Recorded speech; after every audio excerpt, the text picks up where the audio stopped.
Hello, everyone, and welcome to this week's episode of Legacy of the Rimlen. A small little bit of, calling out the elephant in the room. Will be a little bit late to this session. They will join us about an hour, give or take, in. So, that's why they will be absent in the beginning part. But that does mean that the show must go on, as they say. Either way. Last time, a bunch of stuff happened, mostly involving Illona. Before we get into that, let's have the people who are here introduce themselves and their characters. The dice say that we ought to start with someone who technically wasn't there last session, Show&Tell. Could you please go ahead and introduce yourself and your character? Yes. Hi, I'm Show&Tell, and I'll be playing as Anghel, who, when, in his nightmare form, he's a very judgy asshole. Mm-hmm. And he died too. And that was kind of sad. Okay. Yeah, true enough. Thank you very, very much, Show&Tell. And then, of course, we would have Ashen. Could you please go ahead and introduce yourself and your character? Yeah, sure. Hello, I'm Ash. And last session, I had nothing to do with Anghel dying. No. Innocent. And that's all I have to say. Well, yeah, technically Anghel didn't die last session. It was a phantom in your mind almost. Yeah. So, yeah, you're innocent enough. Anyway. Fuck yeah. Thank you very, very much, Ashen. So, last time, as the previous time, Anghel and Muninn were ambushed by Atropataya and kept in place, more or less forcefully distracted. Illona, on the other hand, was ambushed by Nyctelios, who was actually the slave everyone liberated the previous session or the entire time and all that. And Nyctelios basically said, look, some things have changed and I'm here to call upon my debt. And basically, with the aid of Apotropia, sort of almost encased Illona in a basically used her powers to make it nighttime in Illona's general area, and then had Illona be under attack by more or less apparitions, namely the apparitions of the bandits that you guys led to their deaths in the beginning of the campaign, Afina and Mura, joined by Miku, and then the apparitions of the Tivians that Illona indirectly killed, Roca and Manuela, and there were implied to be more, but Illona sort of said, okay, I give, what the hell do you want from me, Nyctelios? And Nyctelios said, basically, that she wants a piece of Illona's soul, and in exchange, she'll allow Illona to basically see an old friend fairly soon, if that makes sense.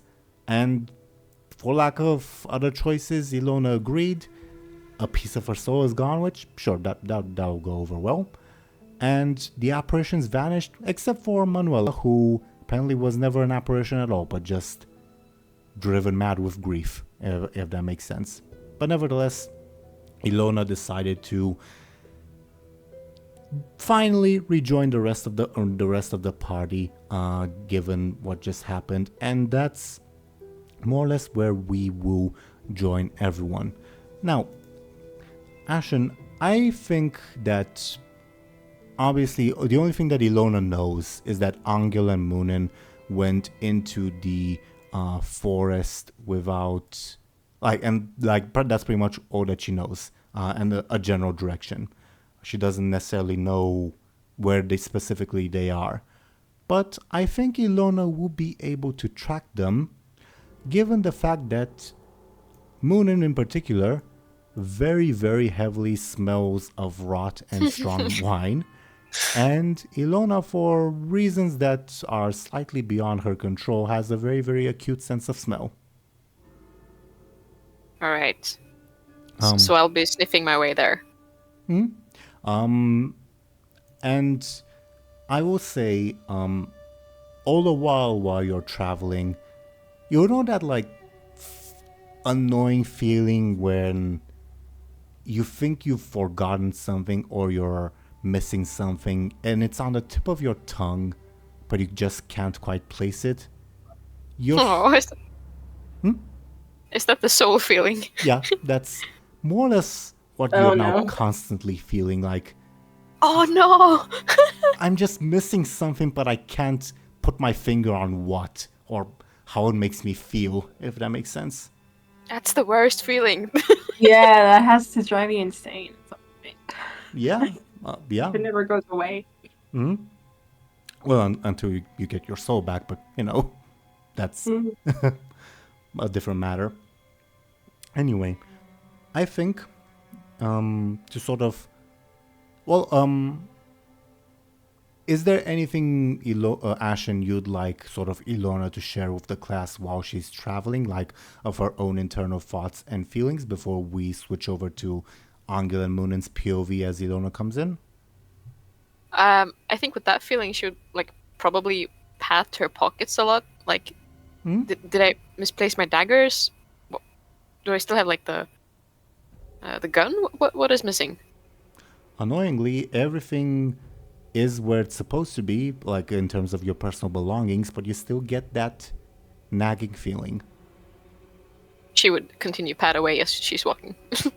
Yeah, I imagine it might drive a person insane after a certain point. But yeah, as for Anghel and Muninn, obviously, I'll sort of pilot Muninn just for like the little beginning bit until Dely gets here. But from Anghel's perspective, we've had that whole incident with the shades hemming you in, and the whole disturbing display of one of the shades being possessed by Apotropia and Muninn being possessed by a Cassius, and both suffering heavy bodily harm because of it. Now, the shades have vanished. Muninn, from Dely's description, is like huddling in the fetal position from just the pain they're in. Anghel, I think you've more or less finished carving whatever it is that you were carving to calm yourself down. If you're curious about what your NPCs are doing, they're all sort of huddling more or less behind you, scared. Okay. Except for the horse, but So I think Anghel like takes a moment to like kind of peek around to see if that there's really nothing there anymore. Yeah. And then he slowly climbs to his feet. There's nothing there. Good. Give me a careful. Well, other than the wails of the screaming baby, but Of the baby, yeah. Yeah, there's nothing. Other than that very, very distracting noise, there's nothing else there. Seems that, yeah, you don't even really hear wildlife, probably driven off by this just blood-curdling sound. Yeah, that makes sense. So Anghel, is kind of facing this dilemma of like going after Illona right away. Even though Apotropia did say that it was over, right? Yep. That's why she left. Or going toward the baby. I think to sort of solve the conundrum. Obviously, what I'm about to say is, Illona just shows up. But before I do that, is there the same question I asked Ashen? Anything Anghel would like to share with the class about how he's feeling and all that? He's feeling pretty rattled. Still trying to, come back to himself and torn, in that moment when he has to decide what to do. And I mean, Muninn is lying on the ground, so I don't know. Doesn't seem like they're much help. So there's that too. And if you're careful, you would hear like leaves rustling, like branches snapping as someone is approaching. From the sound of it, sounds human. Like not like a wild animal prowling or whatever. Okay, Anghel is still on guard. But he's waiting to see who it is. And I think, unless Ashen has any objections, this would be the time when Illona would come into the scene. All right, no objections. Anghel, Illona looks a little paler to you. Okay. My complexion, no. Not my complexion. Yeah. Go ahead. Yeah. Go ahead. Oh, sorry. I wasn't going to say anything special. I was just thinking. Okay. I think Illona would be so happy to see Anghel. I think she would look kind of terrified. This definitely shook her up a bit. And she would happy, or is she just happy, or is she No, she's terrified. Maybe, Ashen, you meant relieved? I think that might be a better term. To see Anghel, What? I mean. Oh, yeah. Yeah. Okay. Like a familiar face. Hmm? She would be relieved to see. But she would definitely be terrified still. And have kind of panicky eyes. And ask did you also experience that? What? Are you okay? Are you okay? I'm so sorry. About what? What happened? For context, Muninn is writhing on the floor in pain. Ground, not floor, you know. Illona would probably see that and are they okay? What happened? What happened? A lot happened. What happened to you? The companion, the person that Muninn freed, was not a person, and I lost a bit of my soul. I was trapped. Your soul? What do you mean? That's what she said. This is driving me insane. What a foolish choice you've made. You hear Muninn uncharacteristically say as they get up with disturbing ease, like they were just writhing in pain a few seconds before. Now they're getting up. Oh god. And Anghel sort of seems some familiar what's going on with you, as Munin's eyes are once again glowing white. What, for real? Oh, fine. And Muninn, quote unquote, says, "I have kept this vessel here for you to find your way. I figured you would use your sense of smell to get here. This vessel must depart for now. It has its own mission to fulfill. It will return to you." Where are you taking it? Muninn, quote unquote, does not respond as it turns around and walks, I think, towards the northeast, so upright on the map, and does not respond to you. So much for a god of knowledge. Doesn't know sign language. Burn.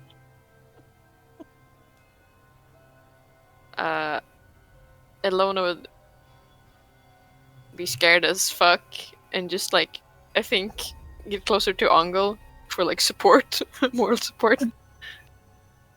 Yeah, for Illona. Where the hell did they go? I guess just kind of asking the air, I guess, because he's still trying to.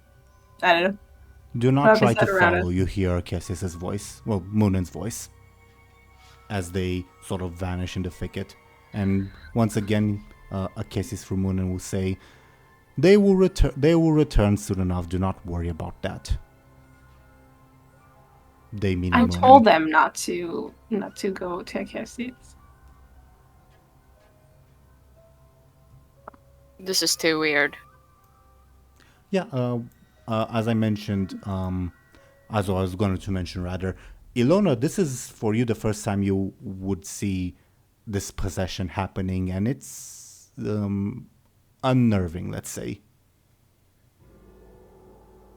Yeah, Yeah, I would agree with that.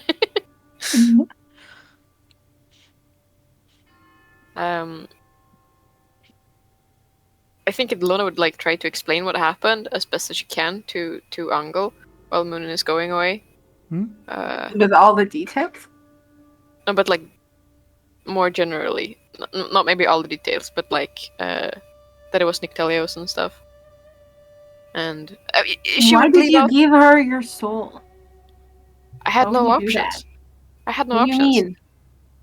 It What did was you either do? being stuck there forever and fighting everything I've ever like encountered, or do it.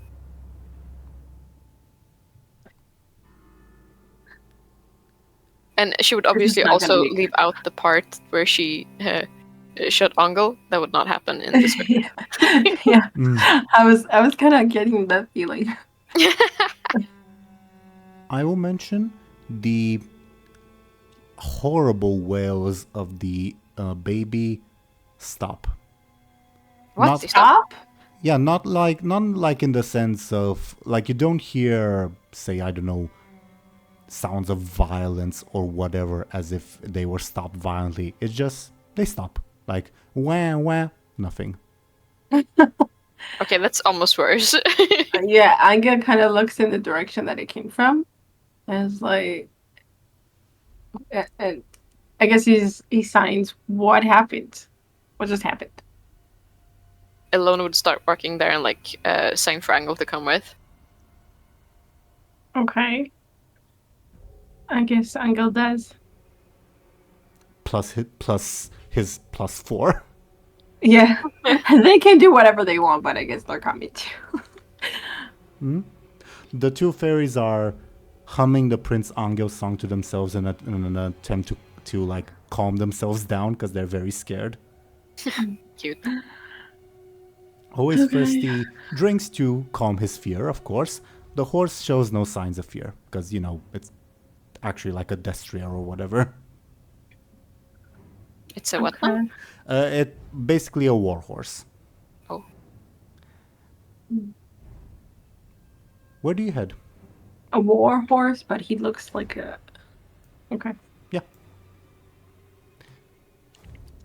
Where do we head? Where the direction of the sound, I think. Right? Okay, so the same direction you were heading previously. Sure. Feel free to give me a careful, either one or both of you, your choice, to see like what you detect on your way. We're useless. If Illona, if you were on your own, I think you would get lost in the forest.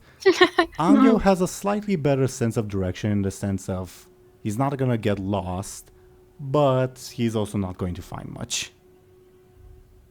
Okay. Did you find anything? Other than the absence of wildlife with those careful rolls, no. Okay. So. I guess we continue, like in the direction somewhere. I will say, because Illona took the lead, Anghel, I think you would realize that Illona is lost, and maybe you'd better step in. Okay, so Angel kind of starts leading the way, I guess.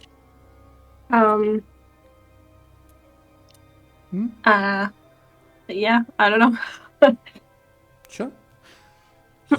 You continue to head in that direction, and by your like very rough estimate, you probably should have passed like the area where the baby was supposed to be at, because you were getting closer until you were interrupted by the shades. And by a rough estimate, you should have reached where the sound would have been coming from. Now you're more or less past that point, and you don't see anything different other than strangely quiet woodlands. Oh, the baby was in the woods? Yeah, by your rough estimate. Okay.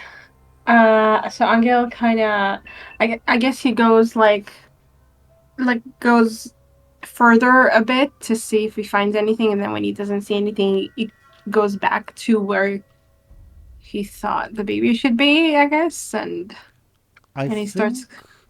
Probably I'll just like move your token. I think probably you'd sort of reach more or less the end of these woodlands as you come down the hill, and you see a small valley with 2 villages on opposite ends. The one that you see on the map. Mhm.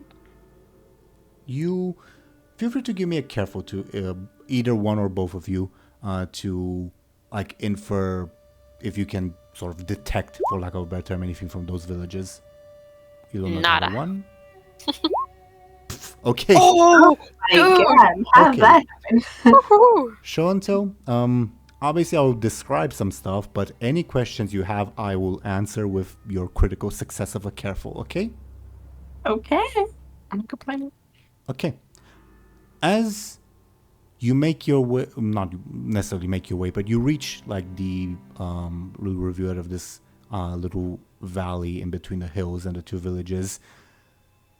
You hear voices of discontent coming from both villages, and obviously it's kind of understandable. You wouldn't want to live in a place that's haunted by a screaming baby, obviously, but there seems to be more than that. You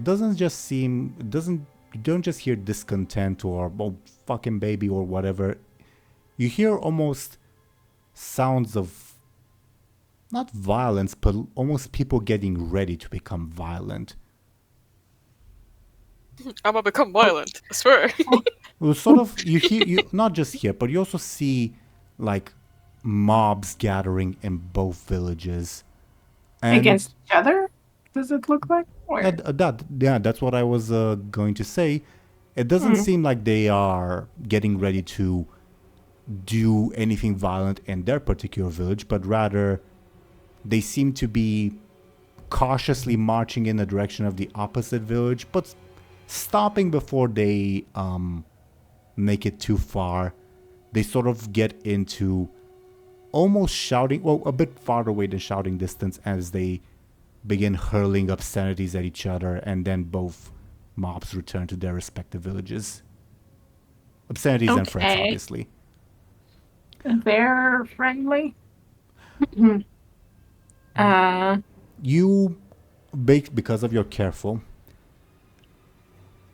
I will say it's not unusual for like people of different villages to have like sort of friendly, unfriendly rivalries. Like even if you're in your native village, you'd hear stuff like, "Oh, those people from the village up north, they're all cheats, I'll tell you," or whatever. But you're almost certain that tempers have flared because of this, just like the presence of this screaming baby. And you get the suspicion that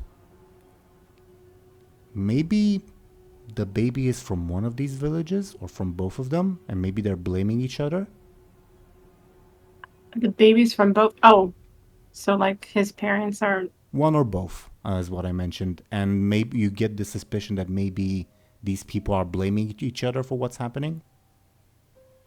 I see. Once again, if you have any questions because of your very, very good careful roll, I'm more than willing to answer them. I'm trying to understand. Like we did a Petropea, and I think maybe a Cassis too. Not a Cassis. I don't know. She talked about how the baby wasn't important or something, right? So I'm trying to decide if like Anghel, like you said that they're haunted by the screaming baby, but I don't. Does Anghel realize that? I think because of your careful roll, plus what like the snippets of dialogue that Apotropia and Akessis have mentioned, the baby is unrelated to what happened to Illona. That was more of an unfortunate coincidence. Yeah. And the old gods, Apotropia, Akessis, and Ictelios have nothing to do with the baby. In fact, Akessis seemed very, very disturbed by this. Yeah. Okay. So maybe Anghel turns to Illona and signs like, should we ask about the baby? Like, you go to one village, I'll go to the other. No? Yes, actually. Illona would say like, "That's a great idea. Let's do that." Okay. Ah, Which damn one it. do you pick? Ah, damn it! I always hated when you guys split the party. Oh. And now, funny enough, Sorry. I also don't know, like, when Deli shows up, where they'll show up.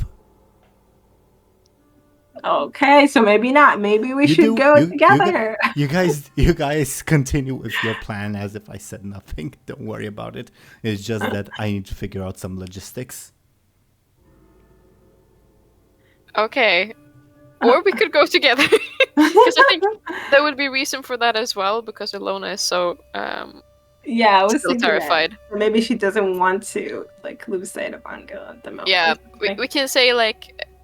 And also he for would Anghel, agree because to he it. knew that she was in danger. Like,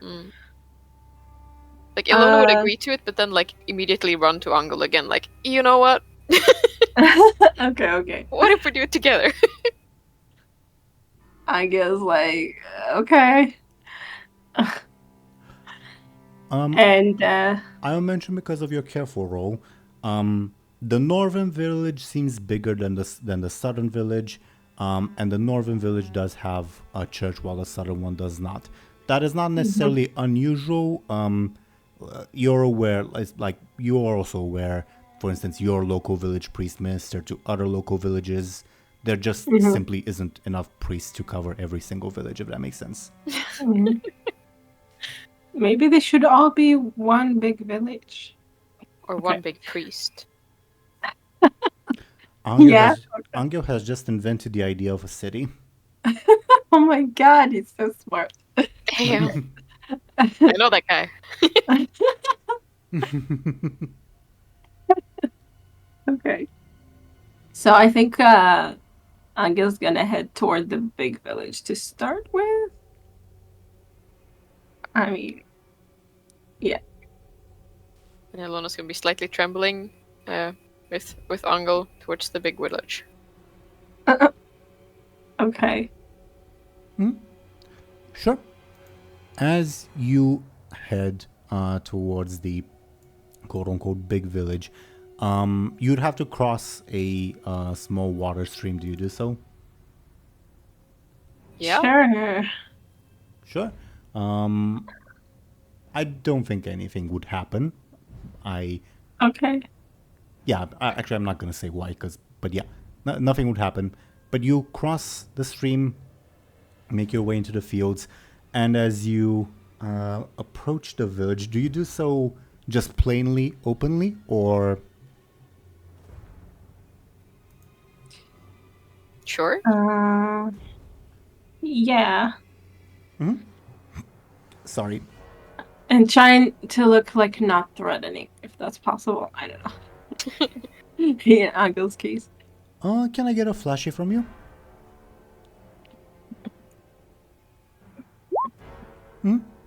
You are free in terms of non-threatening.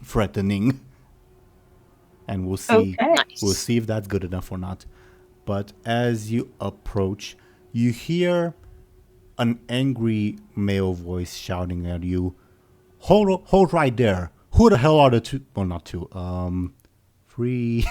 5 of them. Yeah, he was You're an army. Who the hell are the 5? What the hell? Yeah, You say what the hell? as he sees that the two of them are fairies, and yeah. Yeah. Nice of him reaction, to count them. How small are they? They like they're the size, I think, like full top to bottom height of like your forearm. But that's like the tallest. Oh, that's pretty the big. that's the Okay. tallest one of them. That's the tallest one of them. Okay, still pretty big. So, okay. Anghel stops. I'll put And the person who shouted on screen. They're coming. The voice is coming from one of the fields, not quite in your path, if that makes sense. And he once again asks, what is all this? Indicating your posse of mythical creatures. Illona would say, "We heard the baby screaming. Do you know what happened?" Yeah. So, what Don't tell me. You don't tell me you're the one who screwed that whore from New Cabbage? What? Pointing at Anghel. What? Oh, okay. And then at always thirsty, but then he sort of realizes this is a stupid question and says, oh, screw it. You'd best be on your way, strangers. You're it's not worth staying here.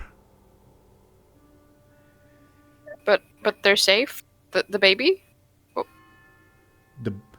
Yeah. Where's the baby? Safe? Who?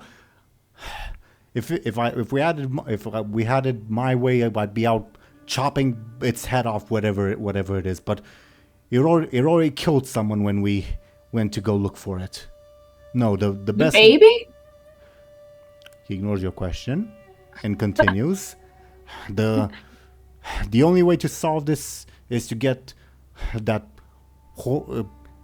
the kid's whore of a mother to confess who the father is and get them to deal with it already.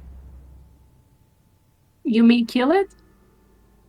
Kill it, get rid of it, I don't care. Just get it to screw off somehow.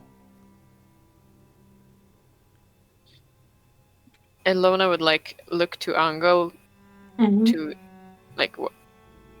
Killing a baby seems kind of harsh, but she doesn't say that. But that's it in her eyes. To be fair, you know that annoying feeling of being in a flight in a plane and a baby just wailing the entire way. Oh, for sure. Oh yeah. Imagine that, but for days on end, and the baby is not just wailing where I'm hungry, but where I'm in physical pain. Yeah, screaming his head off. Yeah. Um. And it was loud. You could hear it from the road, and the road is fairly far away. Mm-hmm. But what happened to the baby? Why did it stop? Anghel asks. How should I know? It usually just annoys us at night, but for whatever reason it did so during the day as well. Every night? Yeah, every fucking night for the past 2 nights or so. I see you haven't gotten much sleep. Yeah? I forgive you. Yeah, I'm about to forgive this axe in your head if you say anything stupid again. Okay. Fine. I was trying to be nice. Oh yeah, always first is translating on your behalf. I forgot to mention. So I guess he's threatening always firsty. That's fun. Oh my god. But he doesn't realize the Anghel he's looking at Anghel making weird gestures, and then. To be fair, you are a bit far away, you're shouting at each other. Oh, okay. And even if he did, I don't think he would make the connection that signs equal communication, if that makes sense. Yeah, I mean, yeah, what a bunch of weirdos.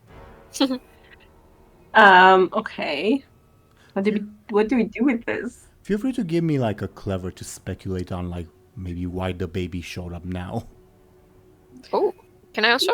Yeah, of course. Especially you. You should, because Anghel's clever is not going to save anyone. Huh? Huh. What could this mean? Anghel thinks. Illona, you think to yourself, did the baby start crying now because a goddess of darkness and the night just showed up? Yeah, probably. Oops. Yeah. Mm. But the baby killed someone. I don't like the sound of that. Yeah. Doesn't sound very babyish. No. Yeah. I think someone else would come from the village that I put on screen, and they would say, what's going on? Is they speak in like a very heavy accent, and they definitely look like a foreigner. As they say, what's going on? And the woodsman who threatened you all says, none of your fucking business. Well, the person says, well, maybe they can help solve this situation. Perhaps they are new to this village like I am, so maybe, well, they're not biased. And the woodsman says, well, I tell you how we solved the situation.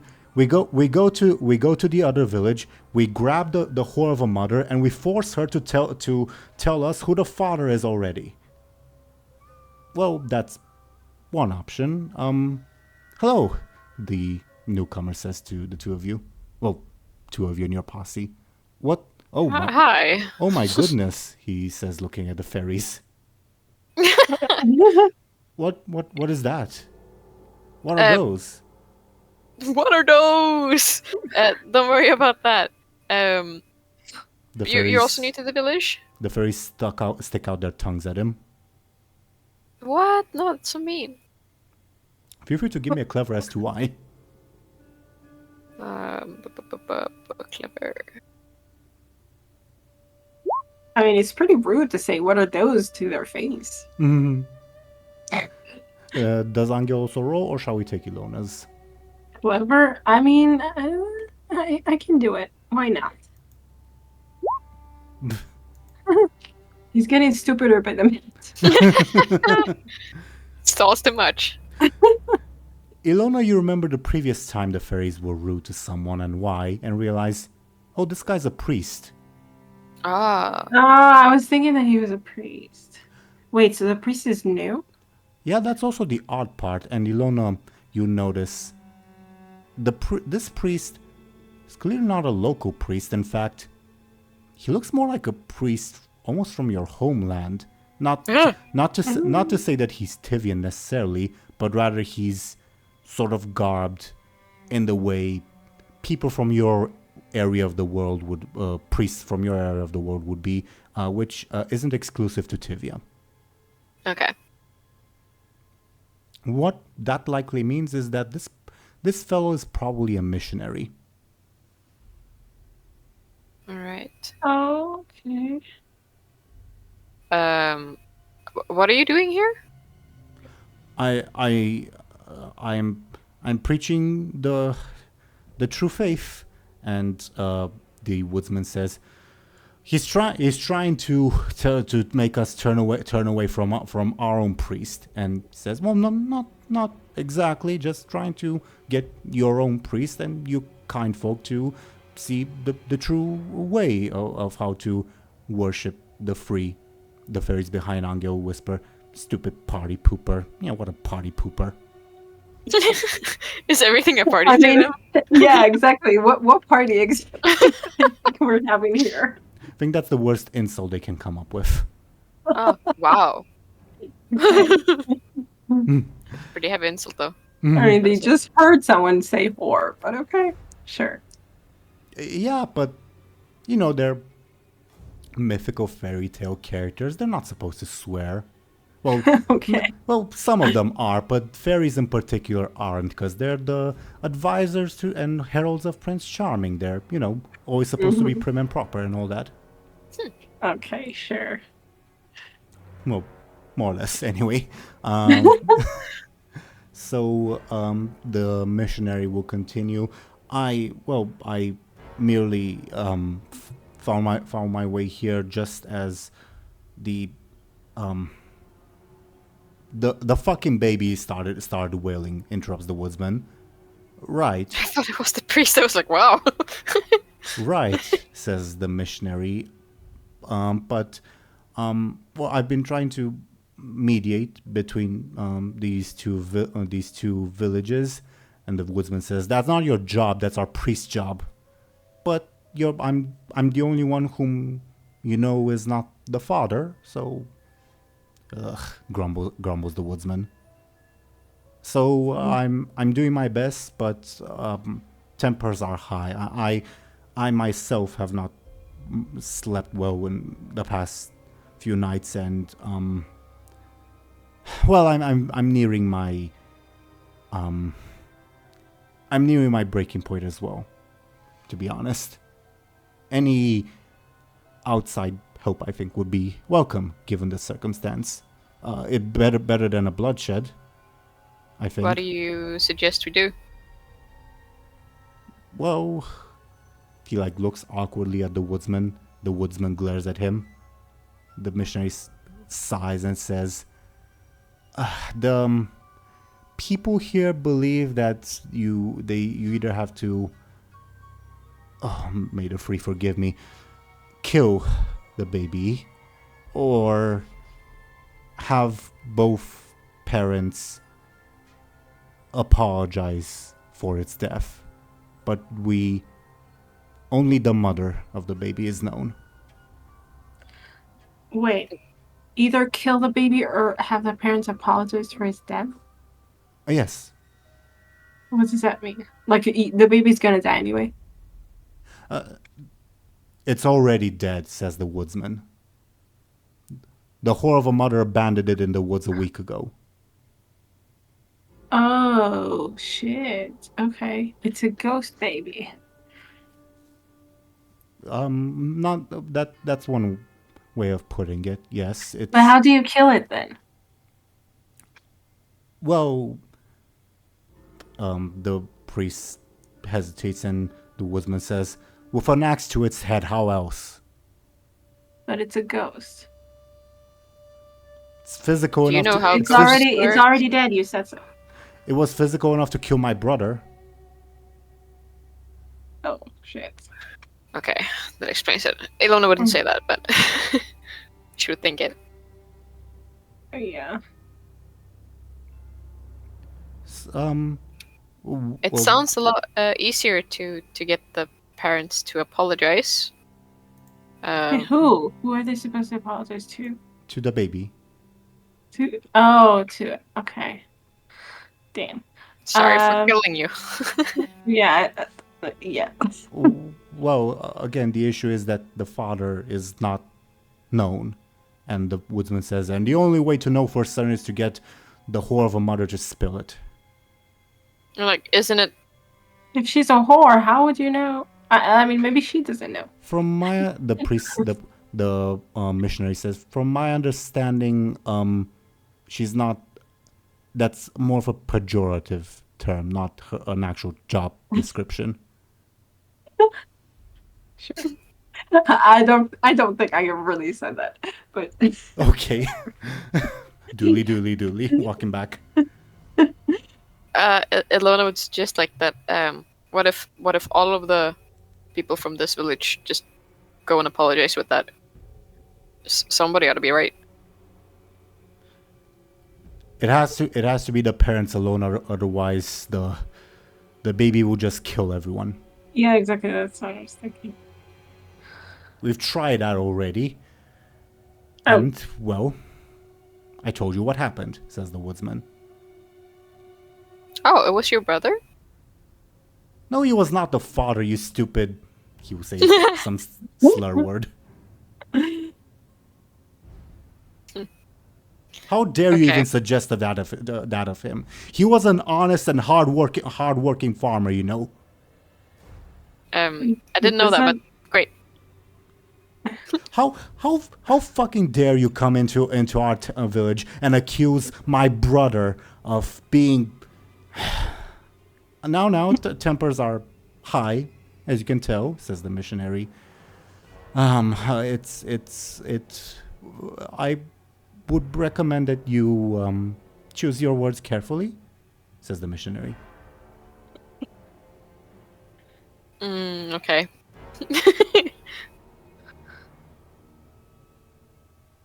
So, are you willing to help?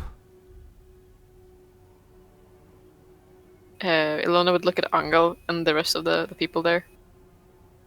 The rest of the people turn to Anghel. Everybody. Anghel shrugs as he does.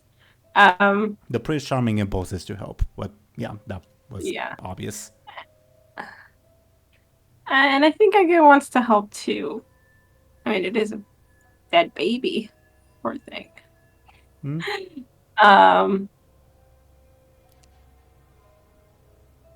But yeah, he's not sure how he can help.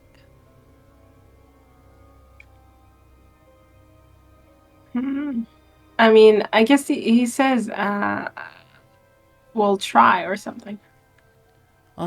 Very well. I'm willing to help, says the missionary, if you need it. If you need a local guide or anything like that.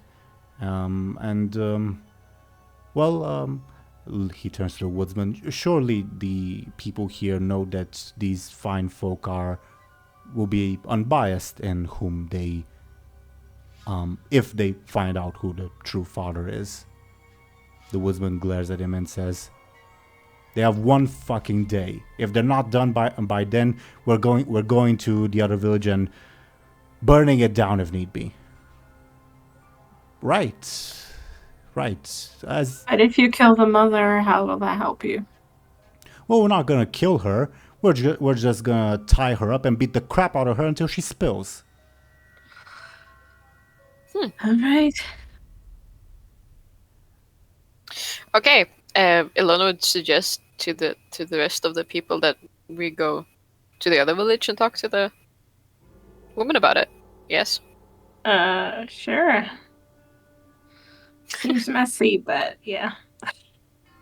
Would the missionary says, "Do you need me to come with?" The fairies both say at the same time, "No." Anghel says, "If you wish." Do you think my presence will be helpful? I don't know. Have you tried talking to her?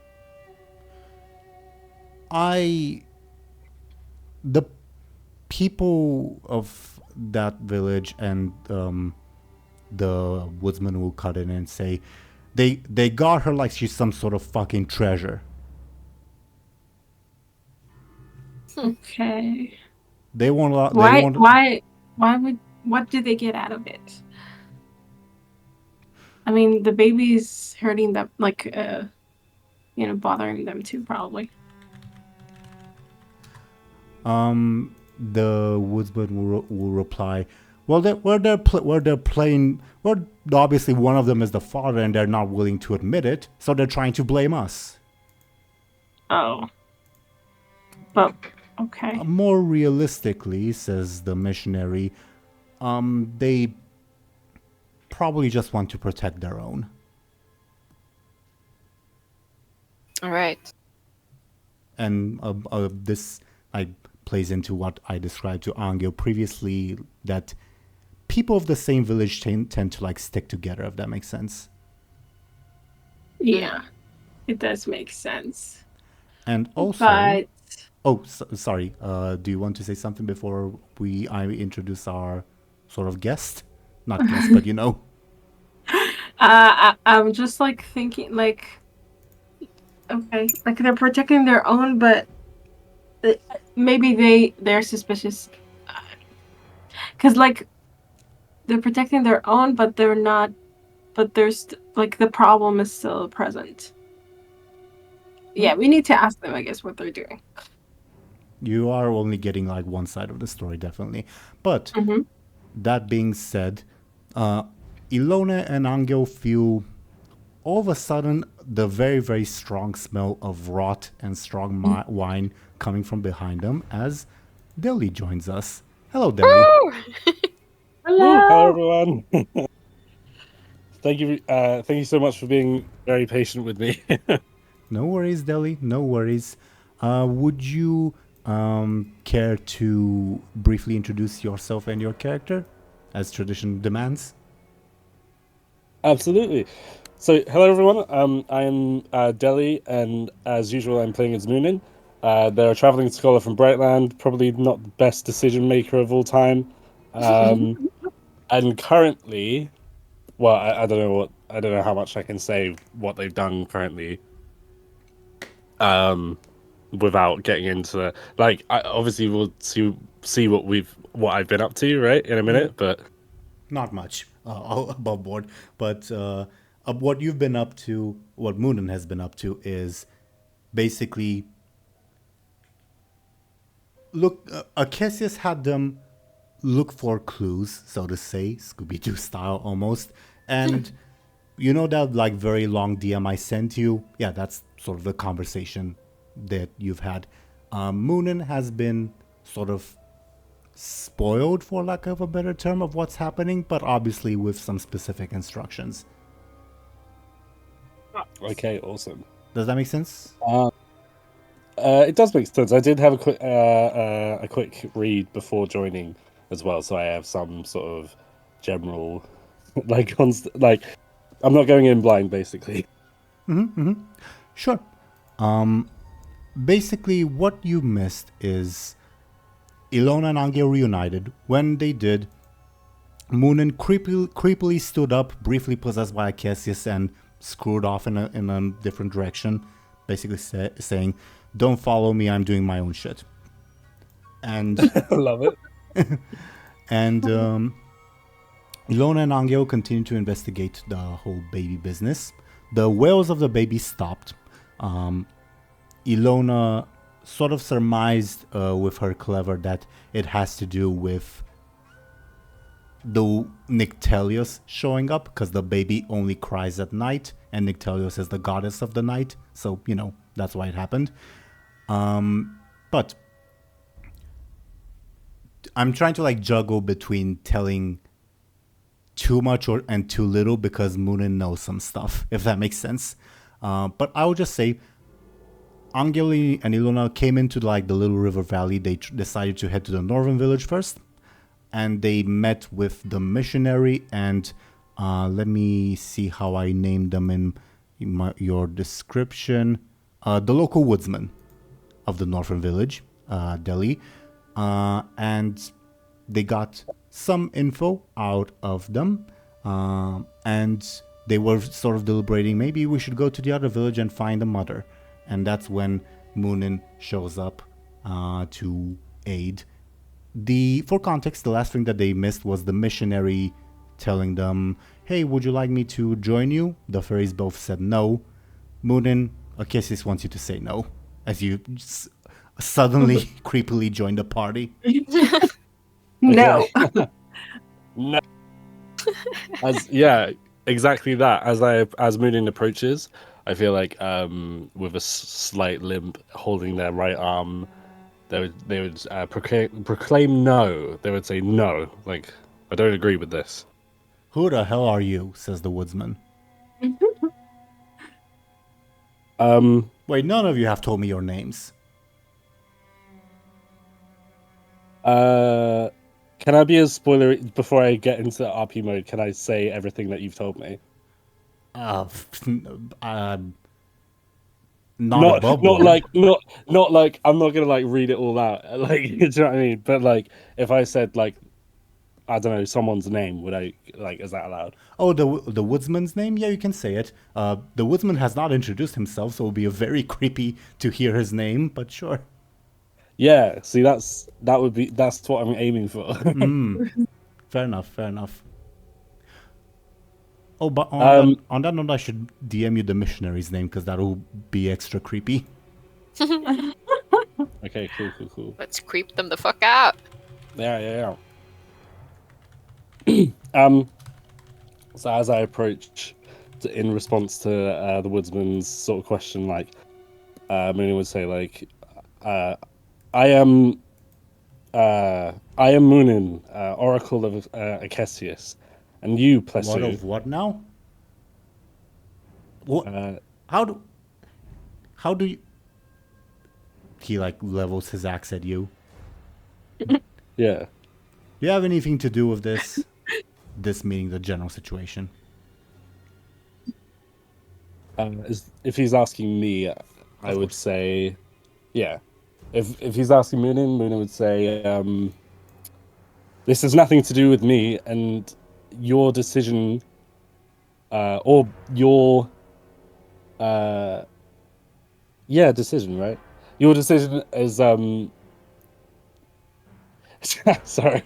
I want Muninn to say, like, your intentions are, like, Do you know what I mean? They're not good, basically. Fair enough.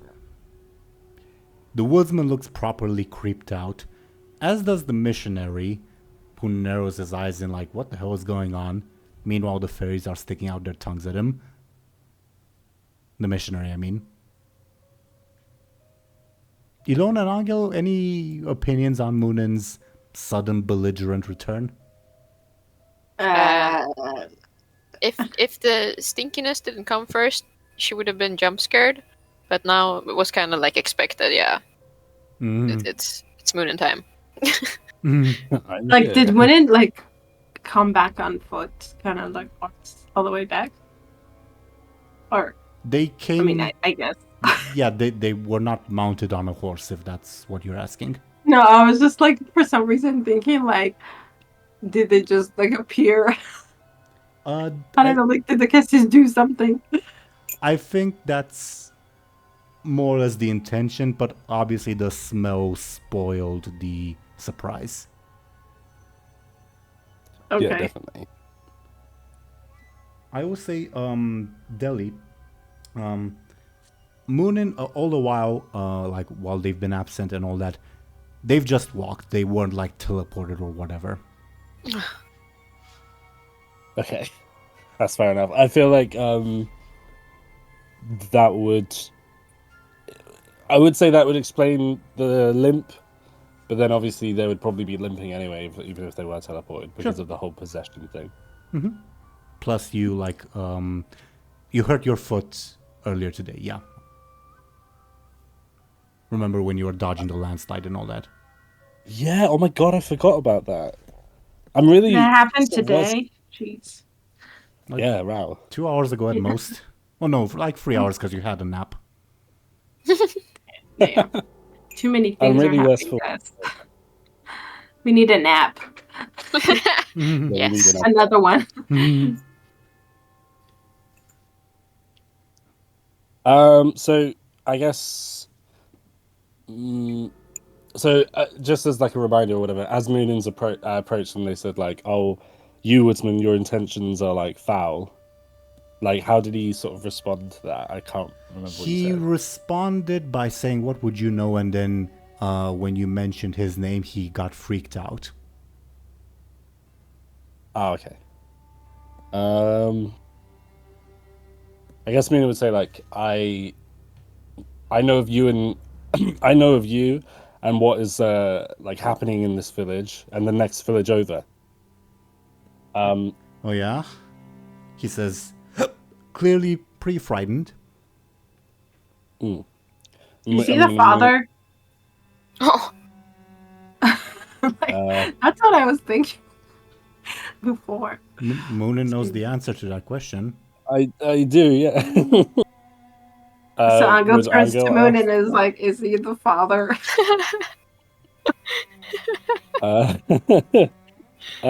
Muninn would.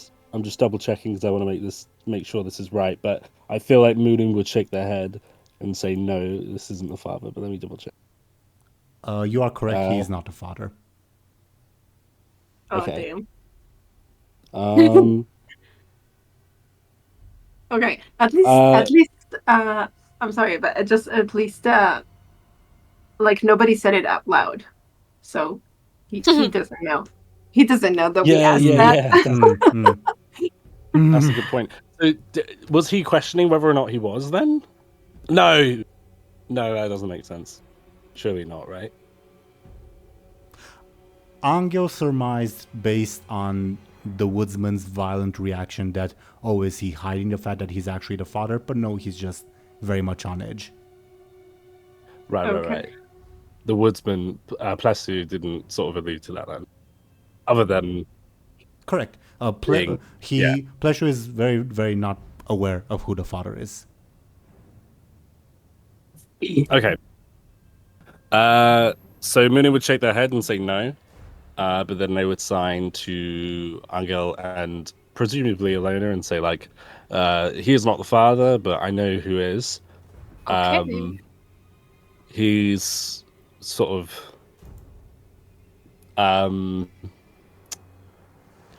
Just Muninn for would sign. Just for a bit of Sorry, go on. context why Dely is struggling, I DM'd Muninn a ton of information, sort of as told from Acacius, like as if Acacius was babbling to Muninn.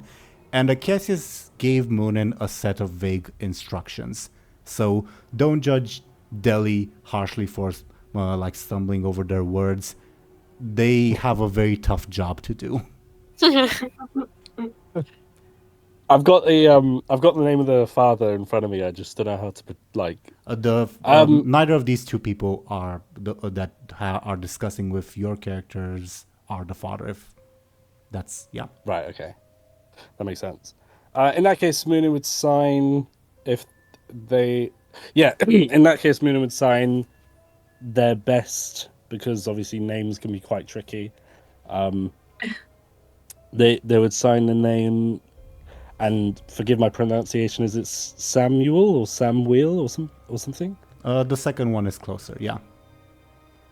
But more, Samuel? Okay. but more importantly than the name, he has a certain title. If you want to share that. Ooh. Ooh. Does he? Does he? He's one of the ministers, isn't he? No, he's sorry, excuse me. Muninn would sign the phrase or the word priest. No. Oh, I knew it was a priest. Muninn would sign, have you met this priest yet? Whom are you asking? No. Oh, yeah. You signed it. My bad. I'm an idiot. Ignore me. No, we only met these two. Yeah. New All right. priest. Muninn would sign. Oh no, sorry, not sign. Muninn would say to the woodsman, "Where are your churches?" And then Muninn would like say that like. Oh, it's obvious. Like it's the biggest building that you can see. Oh yeah, fair enough. In that case, Muninn would say like, "Oh, take me like." Like Muninn would say, I've had enough talking to you. I'm like, take me to this church. Like I have business here. Who the hell do you think you are giving me orders? I should split your head open with this axe. Muninn would. I will say, Dely, what you've missed is because the baby has been like wailing for 2 nights. These people are very, very short on sleep and very, very short on temper. Does that make sense? It does, and it does influence my reaction, I think. I think Muninn would say something along the lines of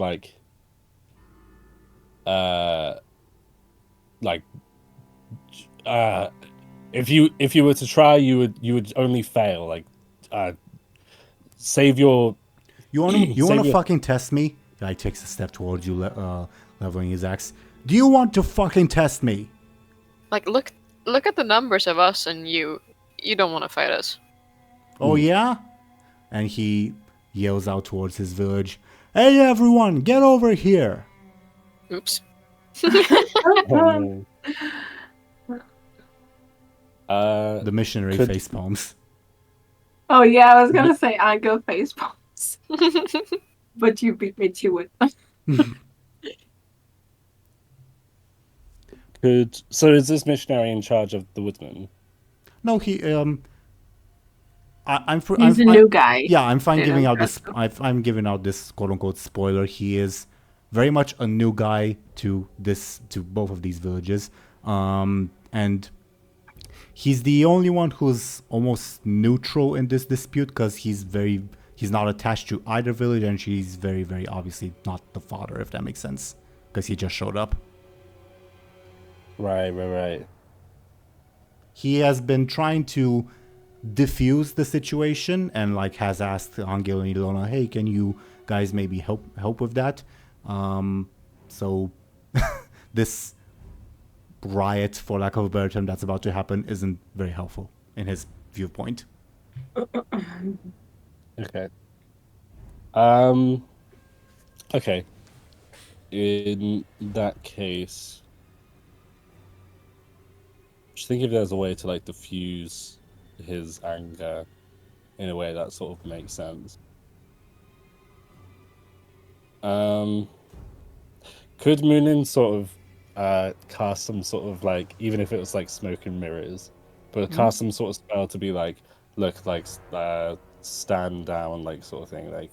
Of course you may. Of course you may. I would only ask, what does this spell entail? Keeping in mind that Cassius is the deity of the sun, also of disease, and yeah, heat, whatever. Like, keep it more or less constrained to, like, tied to that, if that makes sense.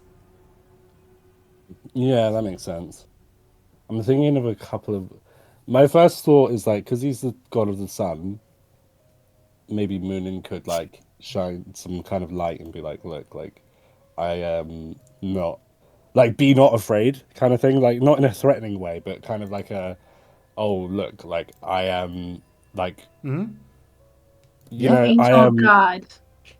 Yeah. Yeah. So could I? Didn't you say it was nighttime as well? No. It is afternoon. How was that? What I mentioned was that I forgot to tell you this in the DM's deli, but Anghel and Illona found out that the baby only like shows up at night usually, and the baby showed up now in the afternoon because, well, the goddess of the night was nearby, aka Nectarios. Oh, that's so cool. Okay, no, I got that last bit earlier, but I didn't get why that was relevant, if that makes sense. But that makes so much sense now. That's so cool. Okay, yeah, I mean, if it's okay, it's just, sorry if you can hear that background noise, one sec. No, we heard nothing, but take all the time you need. Okay, good. If you can, in that case, could I please cast some non-threatening, be not afraid sort of light spell in an attempt to...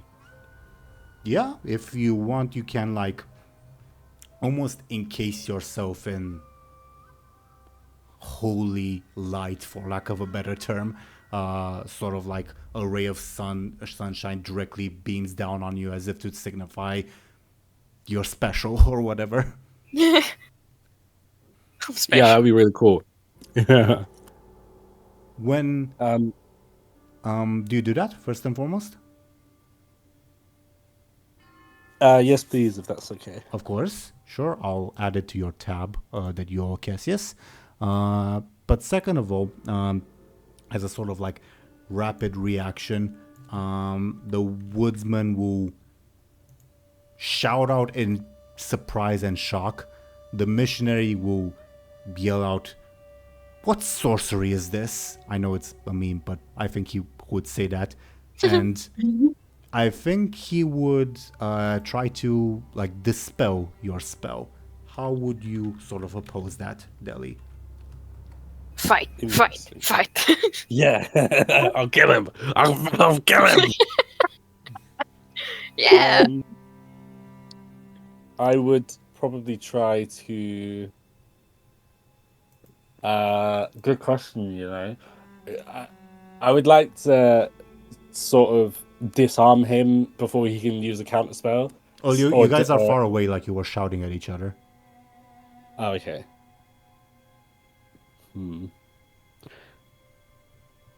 Maybe like if there's is there not like a ranged spell maybe that I could use to, so like let's say this missionary is like has to like use some sort of hand gesture to like cast a spell. He's not like casting a spell, he's like making a holy sign and uttering a prayer. If that makes sense. Which I guess in terms of like mimicry could like mimic like a classic Dungeons and Dragons spell, but it's not a spell, it's a show of faith, if that makes sense. You're the one who's casting spells, not him. Yeah, no, that does make sense. I'm really not sure, to be honest. Do either of you two have any ideas? I can kill him. I can kill him if you wanna. No! That would be Illona's solution. Don't kill Oh my him. god. Okay. Uh, I'm here if you change your mind. Okay. wait, so I'm not sure what the dilemma is. He tries to. Well, Muninn cast a beam of light on himself, very Mhm. clearly a like pagan, if for lack of a better term, spell, and the Okay, and the priest is trying to undo that.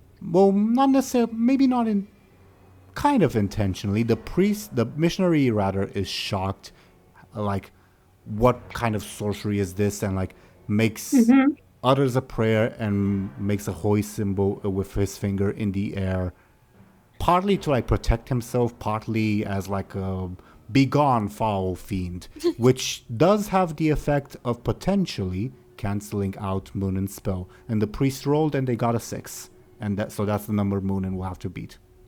Can I assist Muninn? How?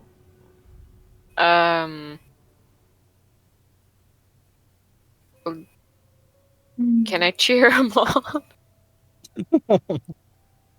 Sure, but it would be bizarre to say the least, and I I don't know what else I can do to help, honestly. I'm thinking maybe we can distract. Did the priest already say the prayer, or is it like a long? Is he like? It's a brief one. It's a brief one, like a short sentence. Okay, so that's not good. I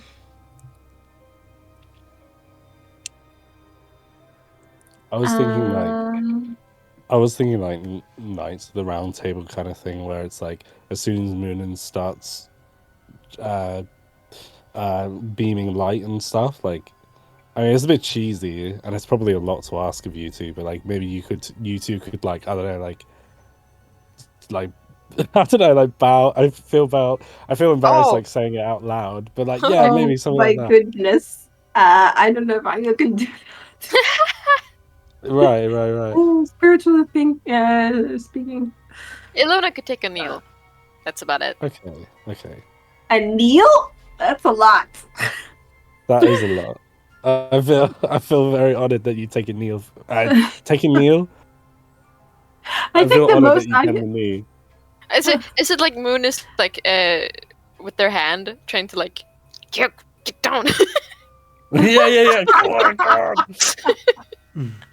I think Anghel, like the most he flicking my can eye. do. The most he can do is be kind of dazzled by the light. Okay. Wow, I don't know. What can you do against the priest? Is there a counter prayer, perhaps? That, because I'm asking for myself too. Is there kind of, I don't know if there would be because of the type of religion. I mean, a prayer belongs to their faith, I feel like. I mean, I guess you can pray to your god too, but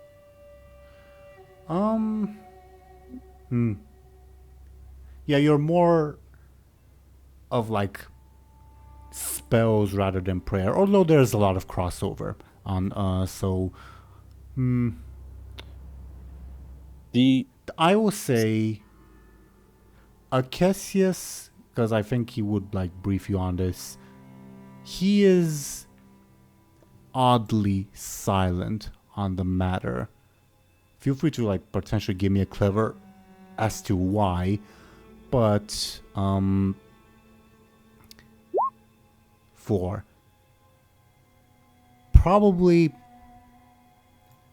because he himself is also weak to this stuff. Right, yeah. I mean, it is a good sort of counter, I think, which is the problem. The only what I would say is the most obvious way is to sort of overpower the priest with like your own magic, like the intensity of your magic is stronger than the intensity of his faith. But that's not a surefire way, and he got a 6, so his faith is pretty strong, if that makes sense.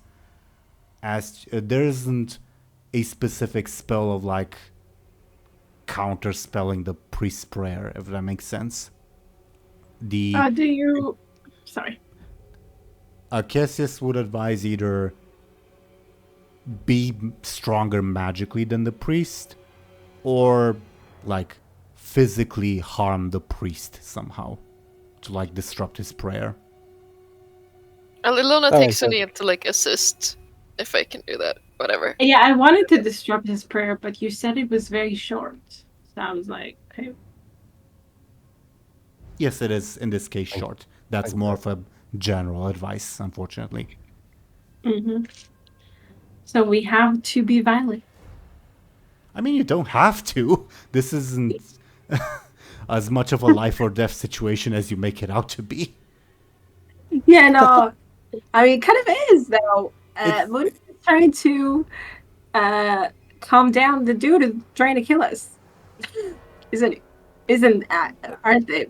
To be fair, the dude was to be fair already startled by the beam of light. So I think it's not like an immediate danger to you guys. This is just, will the beam of light stay there or not? Oh, okay. Oh, okay. You know how you said that we sometimes spend hours on a single sentence? Yeah. Anyway, unrelated. I was thinking, as my action, could I channel very temporarily the beam of light towards his eyes to kind of like, maybe that would. That's smart. That would, maybe that would like just be so distracting that he will stop his prayer. But he already said the prayer. Well, maybe Muninn will be quicker even in that instant. So the priest got a 6. Muninn, from what you're describing, I'd ask you to roll either flashy or clever, your choice, to like counter. And with the assist of me. Well, right? how do you assist again? Can I take the needle and just... Sure, okay, that's fine for the visual effect, sure. Cool. Epic. Yippee! 7 with Illona's assist, yeah. The light shines into the priest's eyes. He covers them and he like groans in pain. Clearly the light was perhaps stronger than you were intending, Muninn, in that sense. Oh, God. He's blind. Sorry. I said groan, not scream, to be fair. Alright. But yeah, Muninn, you're now encased in a beam of light as the woodsman cowers before you. The priest winces in front of you.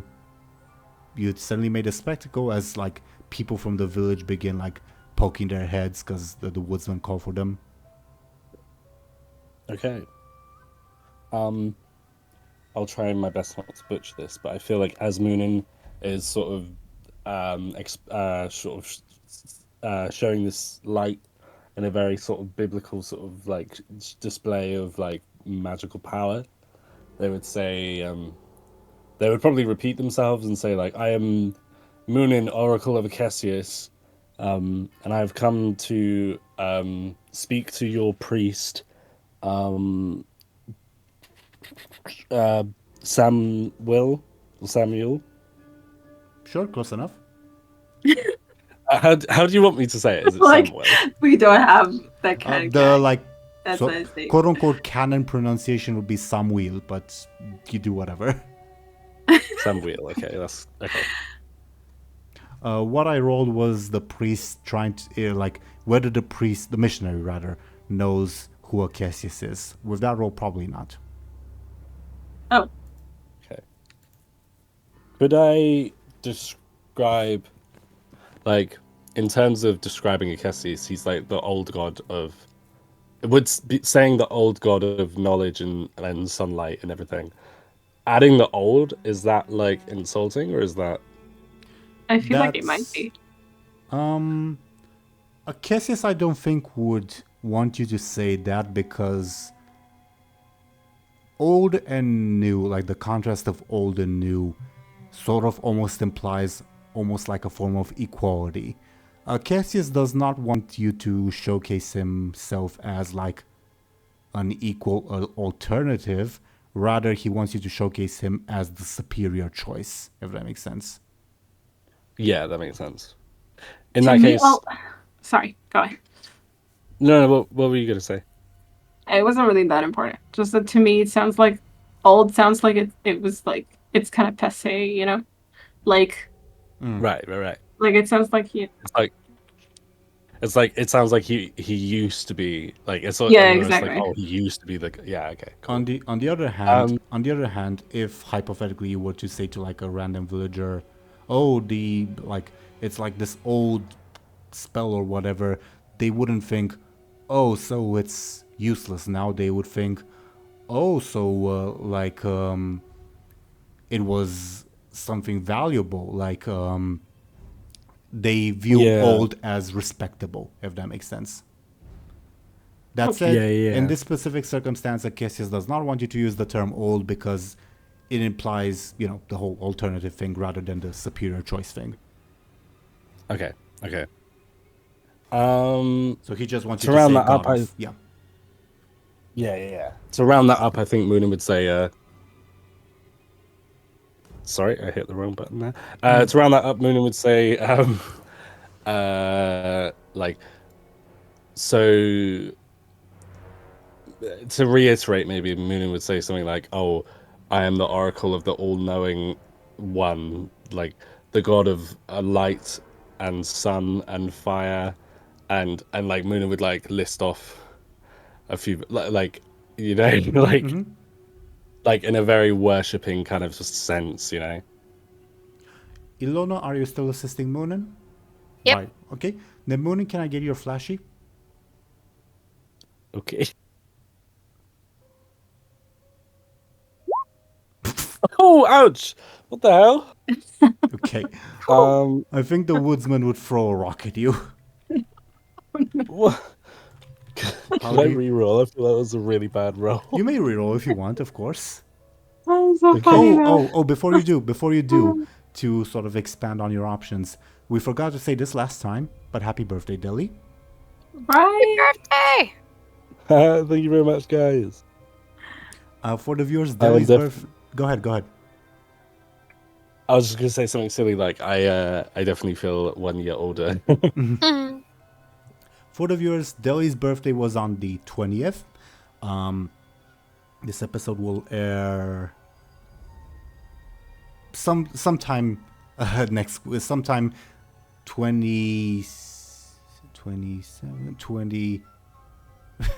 30th of July, I think. Yeah, 30th of July, I'm pretty sure. Anyway, around that time. So we're a bit late with wishing them happy birthday. I apologize about that. But as is tradition, Deli, you have birthday inspiration that you may use however you so wish. I mentioned that, especially because you only have one fate point, so that birthday inspiration could definitely be helpful. It would. I feel like I might have to use it. I feel like birthday inspiration, I want to save it for something greater, but I might have to use it. Just the one fate point. Actually, I will. Yeah, exactly. I might actually just use a fate point and see what happens. Because that's kind of crazy. So could I use a fate point and save my birthday inspiration? And I think the aspect would be Oracle of Cassius, because I'm showcasing Cassius's power. And you're using it to reroll, correct? Yeah, that's the other thing. I might still need my birthday inspiration because I've got such a low flashy. Let's see it. The reroll, I mean. Yes. So the woodsman throws a rock at you. A smaller one this time. What if I use the inspiration to do +2? Would he still throw a rock at me? I would say no, but it would not be enough to impress upon him that you're this holy figure. I mean, with the +1 of Illona, is that enough?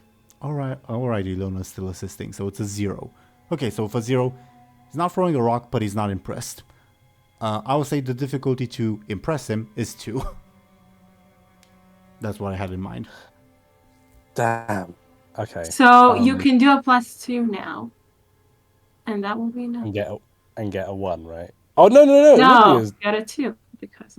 Yeah, it would be a 2. Yeah, Because Illona's would make it... And you said it would have to be a 2 to impress him, or...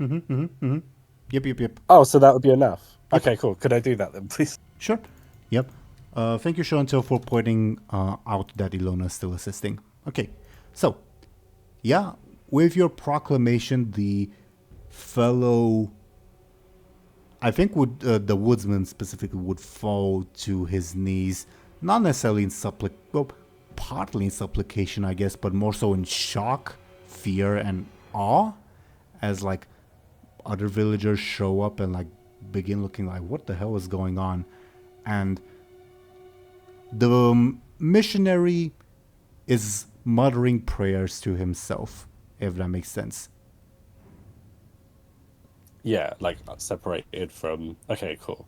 But is not affecting your beam of light, if that makes sense. I'll put more NPCs on screen, but while I do that, carry on. Okay, epic. I think before any... What? Because I feel like I have to double check something and read something. Before Muninn says something, Anghel and Illona, what's going on with you guys? Illona's still taking the kneel, I think. Just like looking around at what's happening. Kind of amused. Amused, okay. Well, there's this whole thing going on with Anghel that I'm thinking about, but I don't know if like just to say it or try to more show it. I don't know how to show it either. But he's basically not really taking part in it. He's just kind of looking on with narrow eyes. Wow. He's not very interested. Interesting. Oh, he's very interested, but he's not. Oh, he is. Oh, sorry. I mean, he's looking like he's, but he seems mixed, I guess. If you were to look at him. Yeah. Okay.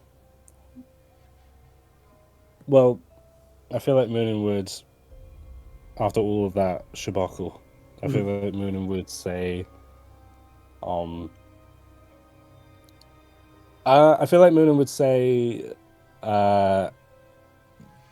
you, as more people approach, they would say, like, Acacius is the Acacius is the god of protecting the young, and you people and your intentions of harming this child are they're like ungodly, right? Like it's like it's sickening, Muninn would say. I would speak with the father of the child. We don't. And then Muninn would... We don't know who the father is, says the woodsman, sort of like afraid. What's the word? He is afraid, but the word I'm looking for is stunned. I think that's a better one. Yeah. Yeah, that makes sense. Muninn would say, like, and you thought not to question why the father of the child would not come forward and reveal himself, and then Muninn would because say, we'd probably kill him. More than that, the father of the child would be would disgrace his own faith. I think is correct, right? Sure. And then Muninn, technically speaking, and then Muninn would point to the church and say,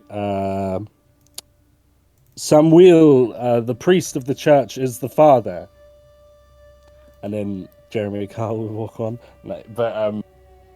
The villagers look in shock and disbelief, as Samuel, I think himself, would approach at this point, say, "What's the meaning of all this?" And yeah, he's a priest. Damn. Didn't we establish that? No, but he's like, I mean, he looks a lot more. He looks, I don't know.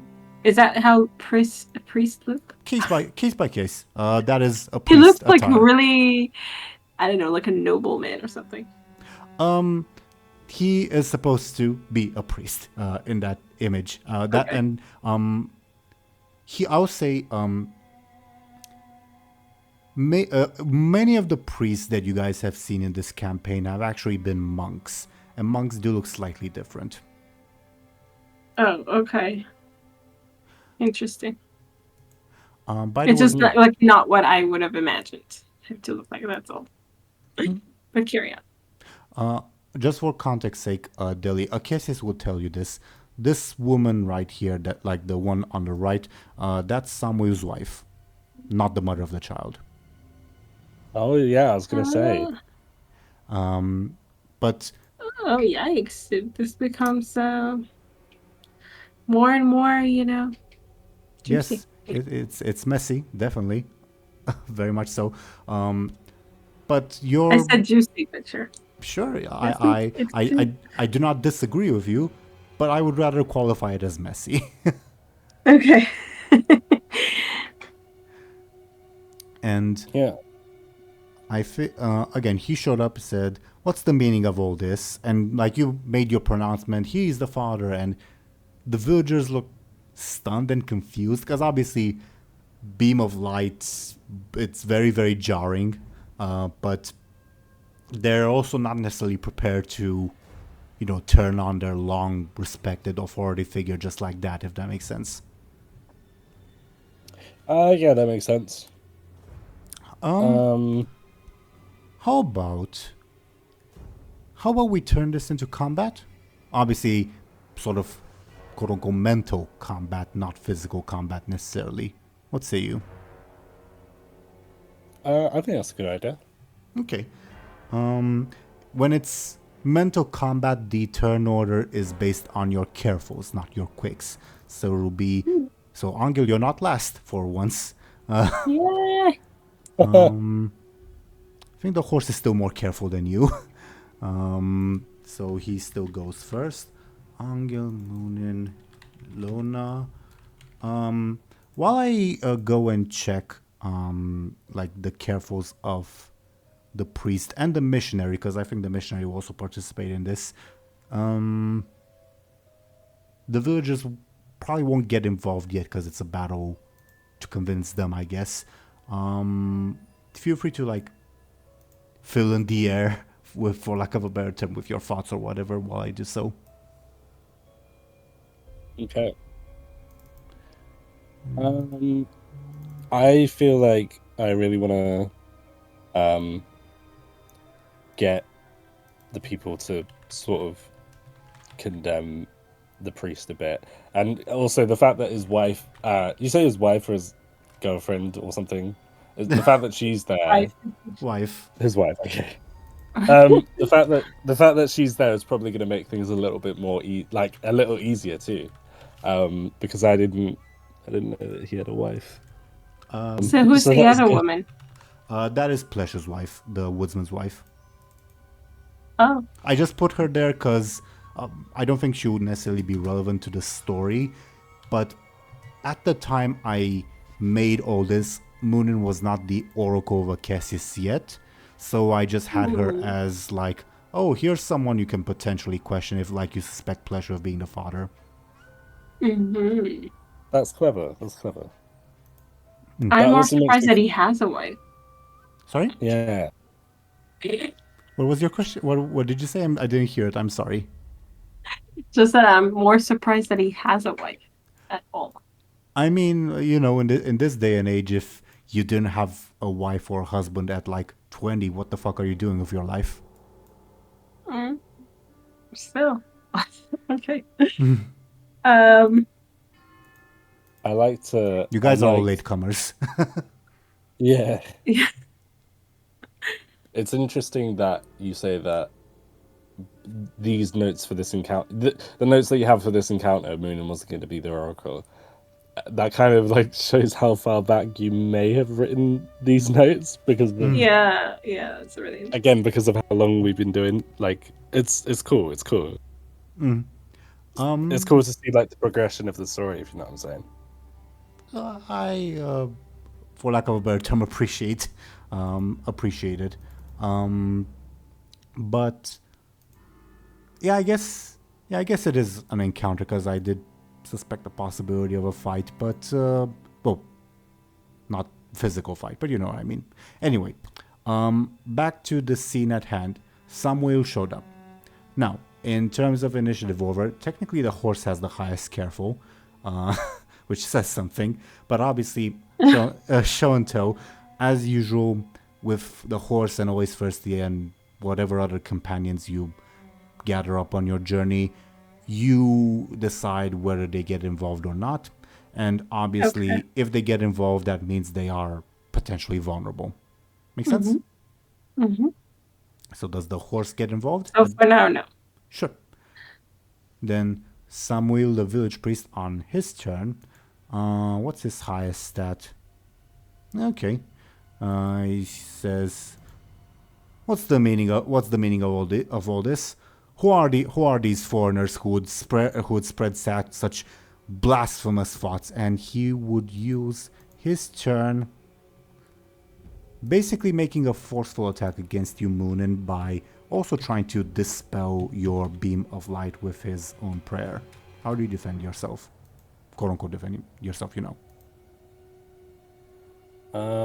I would probably. I have a feeling I'd like to do. Okay. So his prayer, I will mention, is because I should mention that, isn't the like short reactive prayer that the missionary did. It's like an elaborate, "In the name of the Holy Three," like an elaborate long, not long, but more of a brief speech rather than a reaction prayer, if that makes sense. I think that does make sense. I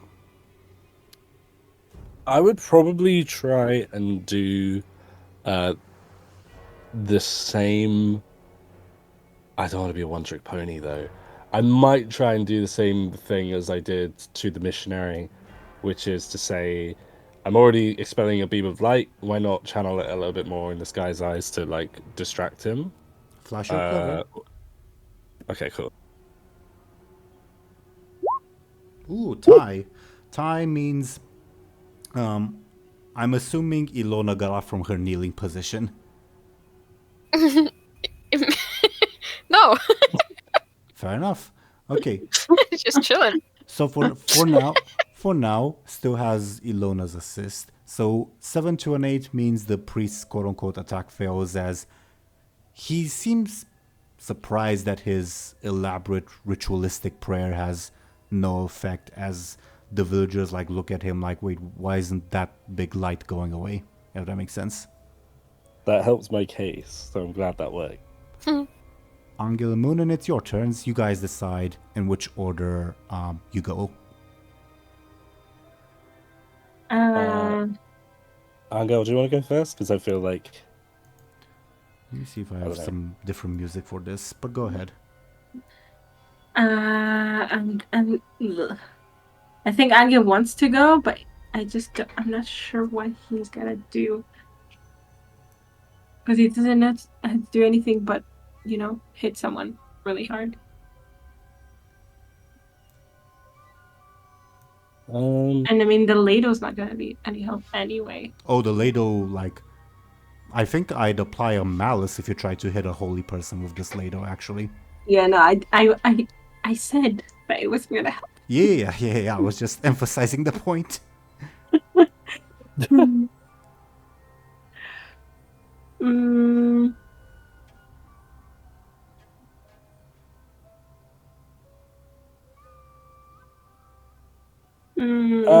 If it helps, Show&Tell, if it helps, I have a general idea of... Oh, the music stopped. I changed it. I'll go with this track at the moment, but if I think it doesn't suit well, I'll go with the previous one.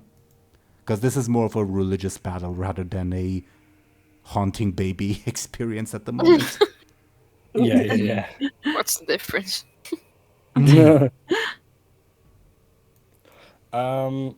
Yeah, Show&Tell, if it helps, I have a general idea of what Muninn might do. But it's okay, so like let's just kind of say that Anghel was like that. It was obvious if anyone looked at Anghel that he wanted to do something, but then Muninn did something before he did. Go for whatever it is he wanted to do. Could do that. I mean, I don't want to like steal what you wanted to do, if that makes sense. I don't know what I want to do, but I just want to make it clear that Anghel is wanted to do something, but could, but like didn't know what to do. Anyway. Okay, that makes sense. All right. In that case, I will go first, and Muninn would say to the priest, your faith has no like power against me. You who has been so unfaithful to like those who matter to you most, and then like obviously talking about his wife. Is this an attack against the fellow? Yeah. Sounds flashy to me. Maybe forceful. I can take. Feel free to try to convince me of like other sort of stats, if that makes sense. That you approaches rather. That's the technical term. That you like to use. Yeah, I mean, to be honest, I can't really. It's. I hate to say it, but I think it sounds flashy to me. So I feel like there isn't really another stat to me that it sounds like, which is. It's only annoying because flashy is bad for me as stat wise. But I will roll flashy if that's cool. Sure, it's cool. This is an attack, correct? Yes. He will reply forcefully by interrupting you and saying, "What kind of foreigner are you to come to our village and spill these and like spread these lies in our time of utmost need? Be gone! Give me a flashy." Got a 0, he got a 7, so he gets an advantage. Oh boy. Okay. Fair enough. Suffice to say, these people are very, very parochial, I think is the term.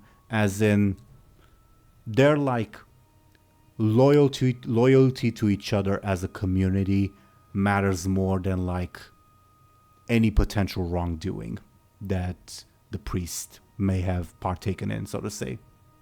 So even if it causes them misery. It's up to you guys. Well, at least Muninn, to convince them otherwise. But yeah, that's part of the reason why the other village was protecting the child's mother. So Yeah, that makes sense. As for the advantage that the priest gets, local ties is what I'll call it, because that's what he's emphasizing, that you're not part of the situation, you're a foreigner, you don't know what you're talking about, fuck off. Okay? Okay. So while I type that in, for narrative's sake, he interrupts you, Muninn, and the villagers do look convinced by his words that, who's this interloper, even though they're wielding weird magic to like speak in such a manner of our priest. It's our priest. It's like the priest is almost like at the core of the village. You're like almost attacking their very identity. They feel offended. Okay. I know how I feel like in terms of talking above board and what my strategy is and everything, I think it's probably a good idea to, like, the more we attack the fact that his behavior is like disrupting the village's like safety, and he's supposed to be like at the head of it. It's like, this shit's corrupt, man. Like that sort of thing. You say we, but have we established that Anghel and Illona's intentions are the same as yours? Good point. Have we? I don't know. Oh, I don't think we have. we're about to see as it's Anghel's turn. So Anghel, sees that. What did Muninn do exactly? Like for the flashy? Tried to emphasize like the priest's like various thoughts, but the priest interrupted them and basically said, "You're a foreigner, fuck off," and the villagers seem to be listening to the priest at the moment. So Anghel...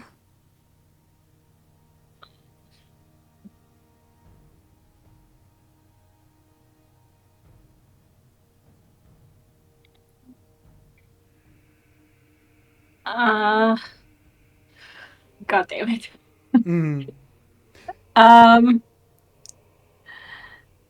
Talking is not his strong suit somehow.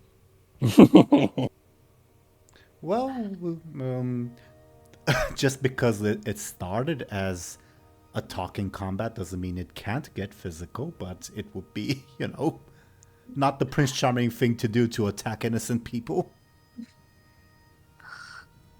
Not that the priest is particularly innocent, but you know what I mean. Yeah.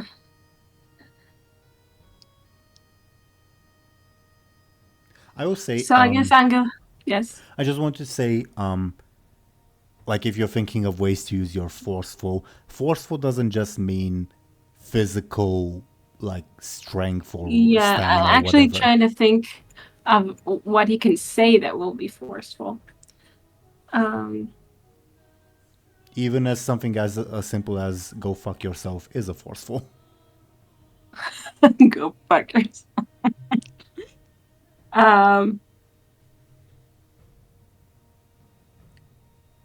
Okay, so I guess maybe he says, "So you're the father of the child," and I mean, obviously, always thirsty talks for him.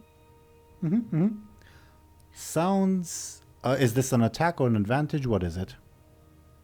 Wait, I don't think I'm done. I'm just still trying to gather. My bad. No, it's not your bad. It didn't make it clear, but you're the father of the child. God, there's so many things that you could say. Yeah, definitely.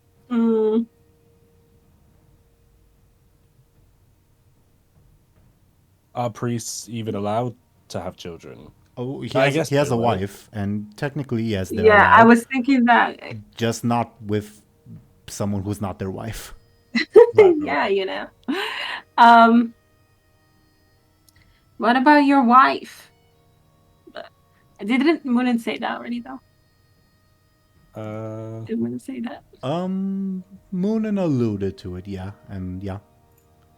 Sounded flashy. I mean, I don't mind flashy. I'm trying to think.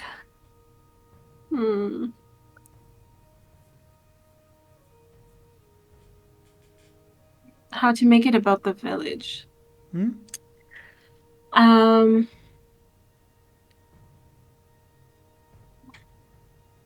What about all the people you're supposed to protect? You don't care about them? Or something? Sounds... again, is this an attack or an advantage? An attack. Sounds flashy or careful. I leave the choice up to you. I'll go with flashy. I may be potentially convinced of a forceful, if you can argue it.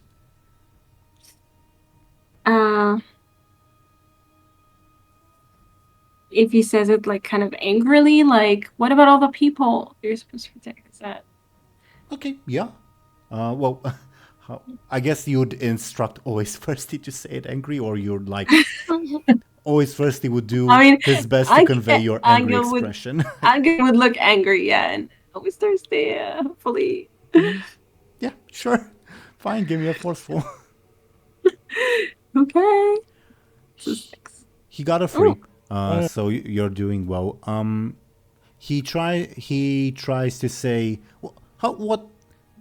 who are these people to make such accusations? But by the way, he's stuttering. He's like, let's say, sort of losing the confidence of the village for the moment. He'll take his level 3 consequence. Okay. Okay. Anything else on your turn, the two of you? No. Okay. Yeah. For a second, I was confused. I was like, you mean Anghel and Always Thirsty? Because I thought Muninn already, did their turn. Anyway. The missionary. Well, he's in a bit of a complicated position. I think think his stance is because he's sort of opposed to the village priest, but for different reasons. But he's not on your guys' side. So his position is... Why not? Oh, because of what Muninn did? Yeah, because Muninn is potentially some sort of pagan sorcerer. Great, Muninn. Look what you did. I'm kidding. So, yeah, I'm torn between... Yeah, I don't think... You still have the beam of light on you, Muninn, correct? Yeah, I'm gonna hold on to it for now. Okay. Yeah. Then the missionary rather would once again try to dispel it with a prayer. This time, instead of like making a quick gesture in the air, he's on his knees, praying, basically to dispel it, because he sees what you're doing as some sort of evil influence, if that makes sense, that could potentially cause more damage than a riot breaking out, which might be true, funnily enough. This is an attack against you. He got a free. How do you defend yourself?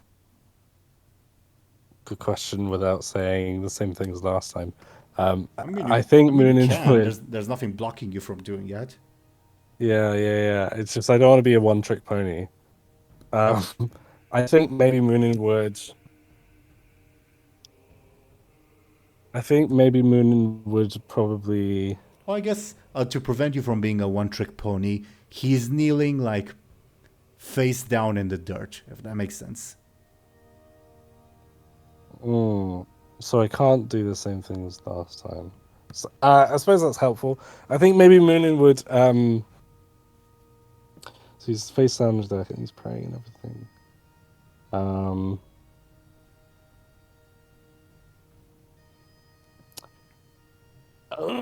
It's tough. I'm not sure. Without because a few things that I'm thinking of is like, oh, that would probably start like physical combat. To be honest, like one of the things that I was thinking of was like maybe Muninn could burn the ground around the missionary, maybe because of the whole fire thing.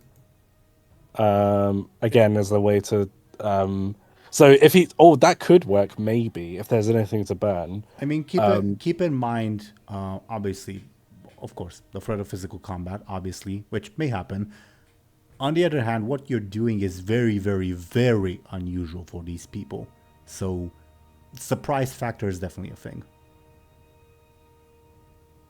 In my favor, or either way, you mean? Sort of either way, in the sense of, like, if you're hits with something very, very shocking, usually your first instinct isn't to attack it unless you see it as an imminent threat. So I guess be careful how you word it. Yes, yeah, definitely.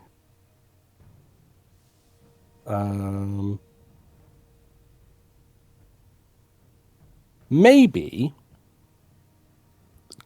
could Muninn set fire to the surrounding area in a way to the missionary has no choice but to stand up to save his own life, and then they would say something like RP wise, they would say it they would frame it as if it was like don't get, I don't know.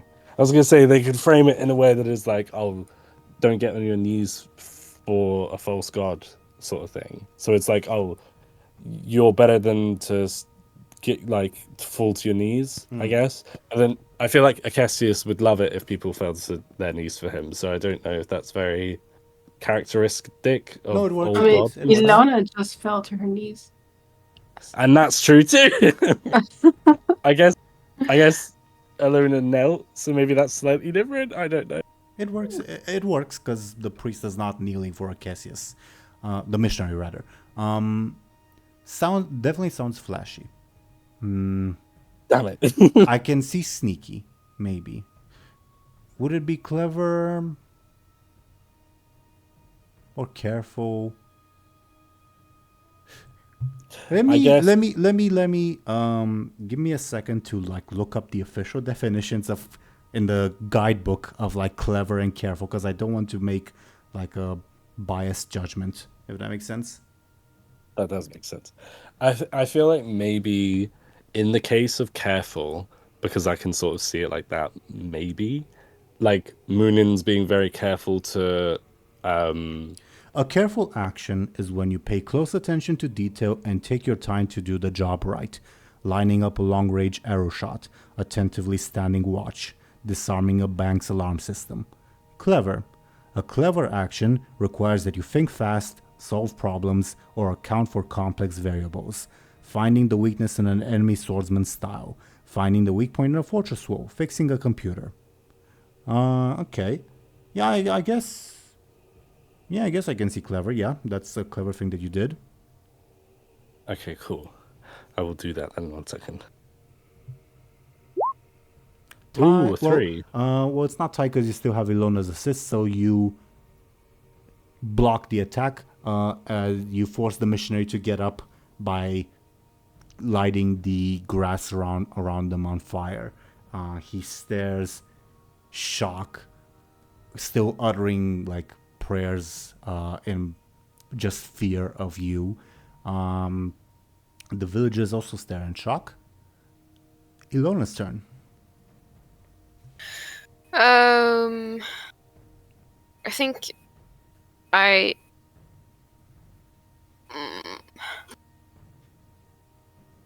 would probably attack the priest with some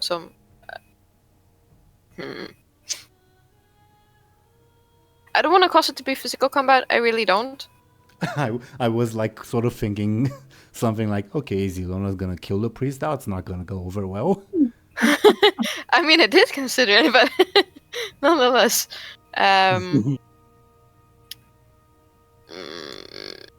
She would probably say,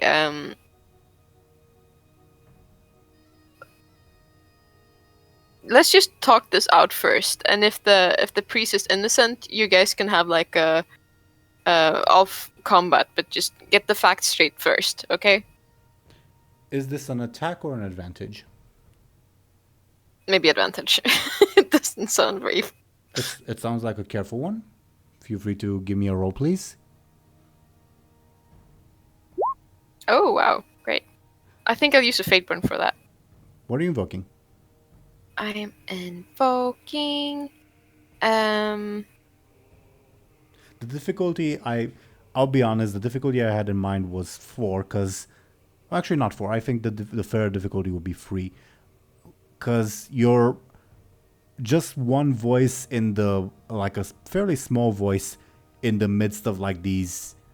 Like the local power man of the priest and this like magical interloper Muninn and this dashing like mute person Anghel, and you've just been like kneeling there, if that makes sense. Listen to me. Yeah. Can I invoke experienced risk taker? Because this is kind of like risk of combat ish. Well, I'd say the opposite. You're trying to minimize risks. You're not taking them. You're minimizing them. Isn't that kind of still like experienced risk taker? I know. Okay, fair enough. Sure, I see it. You're using it to give yourself +2? Yeah. It would be sufficient. Okay, what's the name of your advantage? Negotiation, maybe? Negotiating? Sure. And anybody can use it, so feel free. Okay. Now, Thank you. anything else on your turn, Ashen? Nope. Okay. When you say that, I think the priest would definitely pause to consider this, but he'd resume his belligerent stance. Always first his turn. Show&Tell, would you like him to do anything? No. Same question. I mean, the fact that he helps Anghel, does it count? Just being the mouthpiece of Anghel, I don't think is necessarily enough. If you want, we can involve him in the combat, but again, with the risks attached. Yeah, but what would that mean? Like an assist? your choice at the end of the day. Like, you can have him mechanically assist Anghel or do stuff on his own. Okay, for now, I don't want to involve it. I'm just asking, he's going to be the mouthpiece for Anghel. That doesn't count as him being involved? Yeah, that's fine. Yeah. Game mechanics are sort of separate from the narrative. Okay. If you want always firstly's, opinion on what he'd like to do, he'd like to jump in the river and drink it. Thank you. That would be so helpful. Mm-hmm. You'll be visually impressive at the very least. Okay, we'll take that under advisement. Mm-hmm. I'll get back to you. Mm-hmm. So nothing on his turn, correct? Same with the horse? Yes. Okay. Samuel, the priest's turn. He will say, Who are you to question me? Who are you to come and cast demonic magic in here? Begone, the lot of you, as a forceful attack against Muninn. How does Muninn defend themselves? I feel like Muninn would say in a response, kind of like counter argument, maybe, and say I am the oracle of the all-knowing one, and I think it is you who has brought the demonic presence to this village. In how do I put it? Sorry, I know I'm stuttering and everything. Muninn would say you're the one who brought the demonic presence in by having a child out of wedlock, that sort of thing. Mm-hmm. Clever. Yeah, I think it's clever or flashy or careful. Your choice. Okay. Yeah. There we are. You defend yourself, definitely. Anghel and Muninn.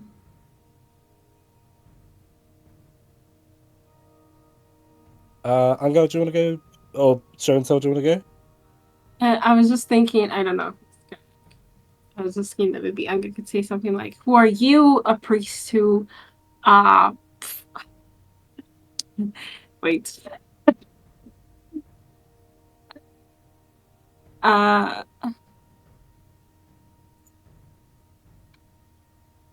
priest is willing to, put all of his. I mean, I'm kind of repeating the same thing, but it's a good point. The priest did the same thing. Don't worry. Who's willing, to put his own people at risk for his own selfish reasons or something. Sure. It's funny that the arguably four of you, the two priests and Anghel and Muninn are sounds repetitive, but sure, it is repetitive. Forceful, flashy, or careful, Anghel? Forceful.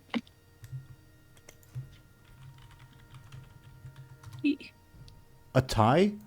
He replies, Be silent, you foul liar. I am silent. Okay. Always first yells out, I am silent. I love that. It is good. Anghel, you do gain an advantage. Yay. I am silent. It's called Silent Judgment. Oof. Heavy. Anything else on your turn? No. Muninn? Okay. So Muninn would say, Muninn would look to the people of the village, and they would say look, he who I don't know if that's a thing actually. You know how in Catholicism, you call the priest father, right? Oh yeah. The respectful title for this for priests here would also be father. Okay, and also good. funny enough for the missionary. Oh, interesting.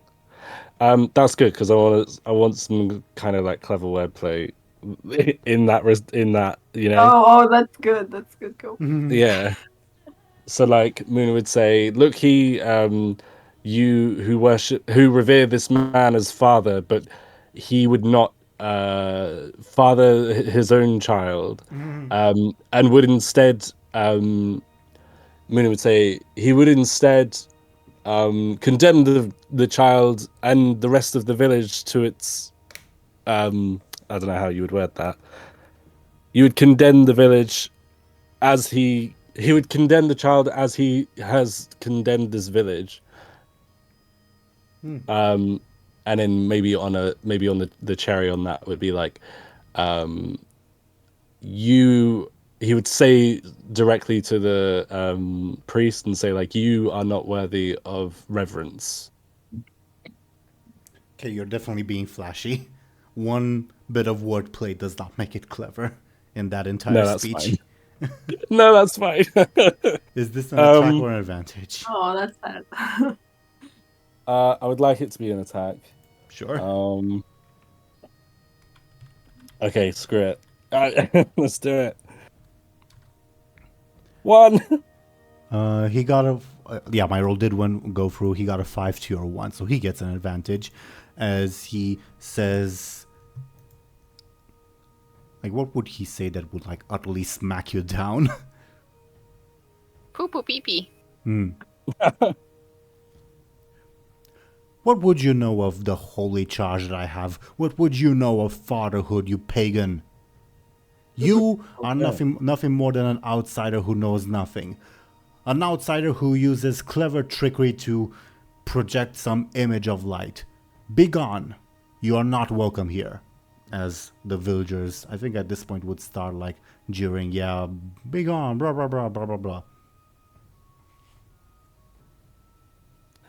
That is not good. I feel like I don't know what Muninn would say to that, to be honest, without it being really long. Well, on your turn, as the missionary sort of maybe cherry on top once again tries to dispel your beam of holy light, this time by just uttering a loud prayer. How do you defend yourself? I would defend myself by so I don't know how this would work and everything, but my first thought is, so this whole time Muninn has been talking with the power of Cassius making them look really fancy and everything. To defend myself, would it make sense for like Muninn to allow, and would Cassius even want to do this, to be honest? Would it make sense, and would it translate visually for Muninn to allow Cassius to like temporarily possess them, to like increase their aura, basically? So they're saying like this stuff is beneath Cassius, like his direct personal intervention. Okay. For the moment, at least. Yeah. If the baby were here directly, he might want to get involved because he's the protector of the young. But at the moment, like he above board, for the viewers and for Ashen and Show&Tell, like Cassius DM'd, not me, Teeironor, me DM'd Dely as Cassius speaking to Muninn, basically told them, hey, this is small time stuff. If you want to get involved, fine. Solve it this way if you want to get involved, but it's not your biggest priority. Yeah, how generous of them. So no, Cassius will not deign to possess you, to speak through you. It's a waste of his time and resources. Yeah, I feel like that would end up being a flashy role anyway. Well, if a Cassius were to directly possess you, it would no longer be you in the combat; it would be him. Ooh, yeah, fair play. Maybe Muninn would, as a defense, Muninn would say something like, "Oh, you would rather hide behind pride and your prayers that do nothing, than face your own." I don't want to say demons, but face your own mistakes That's a better word. Like, would that be some kind of defense, maybe? Yeah, sounds careful or clever, but this is the missionary attacking you, not the village priest. He's not the one who has been adulterous. Yeah. Maybe. Okay, so maybe Muninn wouldn't include the whole like pride thing, because the pride thing only really applies to the priest, right? So Muninn would like, oh, you would hide behind your prayers, like, rather than face the truth and like own up to this priest's mistakes, like the mistakes of like, you know. Yeah, that actually does sound clever, because you are sort of playing into like his concern for the village, because he like did come here with like genuine intent to do good, for lack of a better term. So sure. Awesome. Okay. I hope this is a good one. Tie means he gets an advantage. Damn it. Okay. As I'll call it dimming light, as while you do say that, and it like strikes a bit of a nerve, your light does dim, if that makes sense. Yeah, I feel like that could have been worse, so that's fair enough. Illona. Yeah.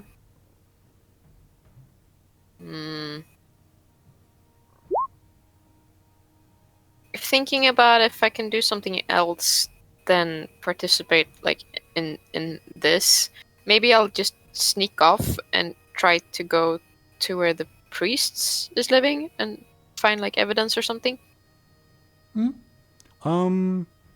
You may do that, of course, but keep in mind that he's living together with his wife. Would he keep quote unquote evidence at his house? Probably not. Never say never. Above board, I have no quote unquote evidence ready for you in my notes in like terms of searching his house. And above board, if you do hypothetically go there, investigate his house, it will probably depend on a careful roll, and a pretty difficult one at that. All right. Not to say you can't do it, but you know.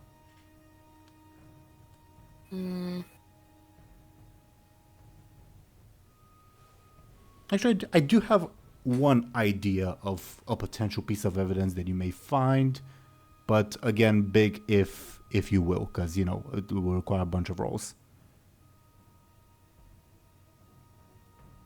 Yeah, I don't think like Illona is too bothered with the whole situation as is. Like if the village doesn't want the help, then fine, they can. Maybe she would just say that, like, well, if you don't want the help, go have a bad time and have more people killed from the baby. Yeah, sure. Funnily enough, if you want, I could see that as like a careful or flashy roll, but if that just means you want to skip your turn, that's also perfectly fine. Your choice. I'll take it as a careful roll. Is this an attack or an advantage? Attack. Well, should have specified before you rolled, but I'll take it anyway. Whom are you attacking? Priest boy. Sure. Okay. How would he respond to that? I guess also forcefully, like, we do not need any help when you clearly do not even understand or know what is going on. But wow, he rolled badly, so I think the villagers would like not return against him, but say like, no, we do need their help. They're outsiders. They're clearly not involved. They can be objective. Silence the lot of you. But you know his authority is slightly shaken. Good job, Illona. Yeah. Well done. Show&Tell is not here, so for Always Thirsty and the Horse, I'm going to assume that they don't do anything as what Show&Tell has previously stipulated. But if when she gets back, she changes her mind, we can have them do stuff sort of out of turn order. Okay? Mm-hmm. As for Samuel, the priest,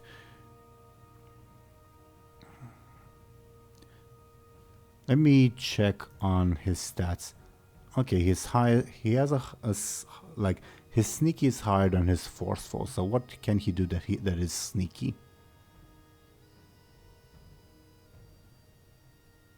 Yeah, probably make up a lie, something like, "Oh, I understand now.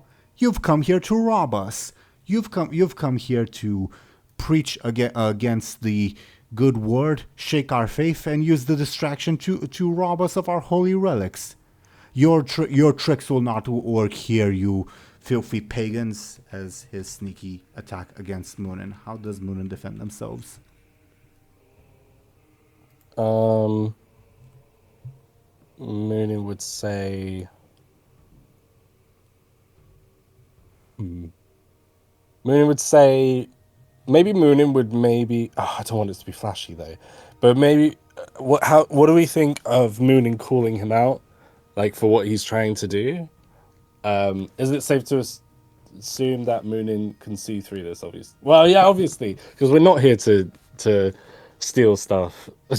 So of course, but I would consider, generally speaking, of course it would depend on how you word it, but generally speaking, I'd consider calling someone out on their lie as a sort of careful or flashy roll. But if you word it differently, of course I'm willing to have you roll something else. Okay. To be fair, I wouldn't mind a careful. I was thinking maybe Muninn would say something like, in terms of RP, Muninn would say, you... Welcome back. Welcome back. The priest just accused you guys of robbery as a sneaky attack. Robbery? What? Intent to perform robbery, rather. Oh, okay. Yeah, Muninn would say like,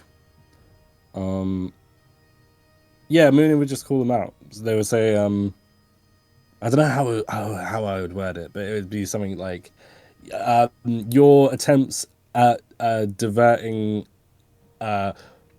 your attempts at sort of redirecting. Yeah, you know what I'm trying to say. Your attempts at making us look bad are worthless. Obviously, Muninn wouldn't word it like that, but I don't know how you would word something like that. Okay. Does that make sense? I'm really sorry. I really want to RP that, but I don't know how you would say it. Well, give me at least a little bit more so at the very least I can figure out what I'm going to ask you to roll. Okay. Okay. So, after being accused of trying to rob the village, Muninn would say, your village and its possessions and its people are of no... We do not intend to rob you of you and your people of its possessions. Your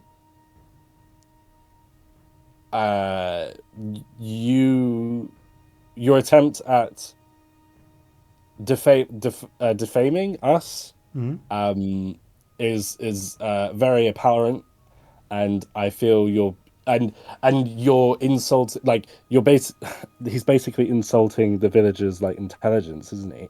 So Muninn could say like, oh, your attempt at defaming us is not only pathetic, but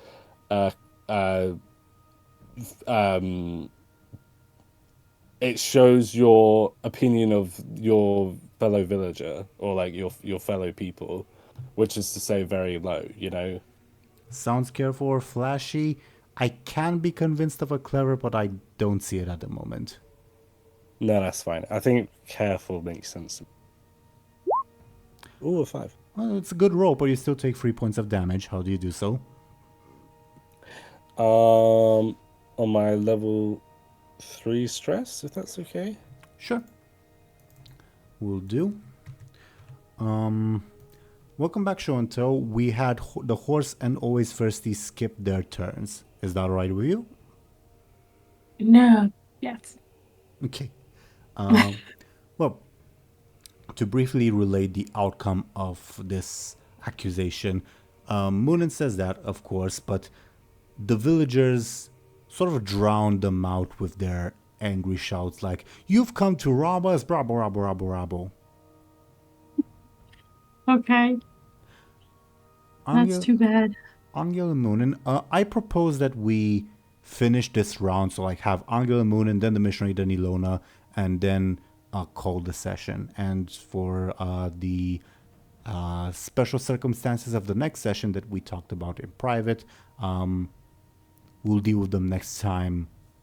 I'll explain more in offline, so to say. Okay. Okay. Do you want to go first, Show&Tell?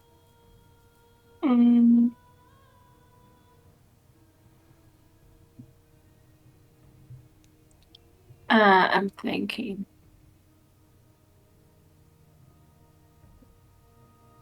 If not, I can always go. Go. Sure. Okay, cool. I had something in mind earlier, but I feel like I should write these things down. So Moon would say,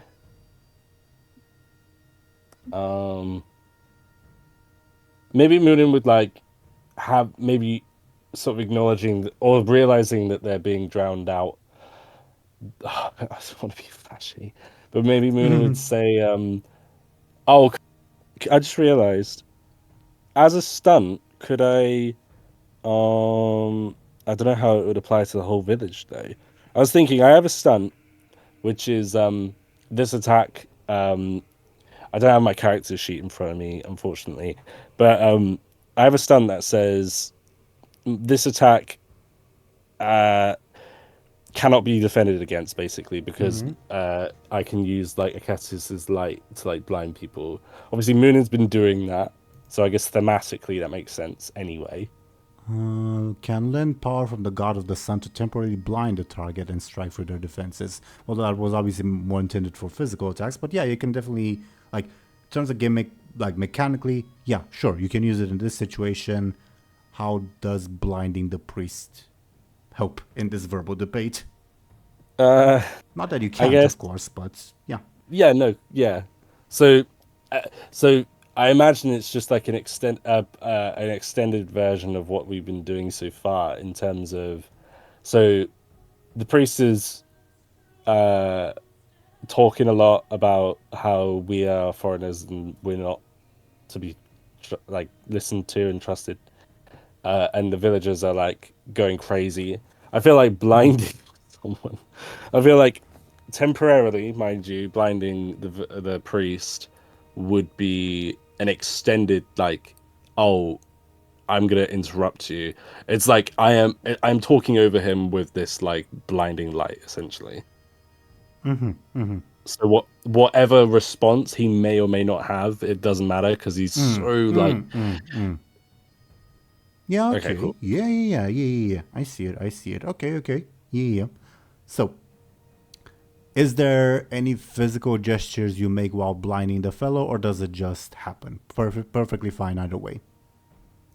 I imagine if it's like the sort of all reliable, maybe like holding, Muninn would like hold out their hand, and the beam of light would directly either come from their hand or like the direction of light would be followed by their hand, if that makes sense. Definitely something flashy, yeah.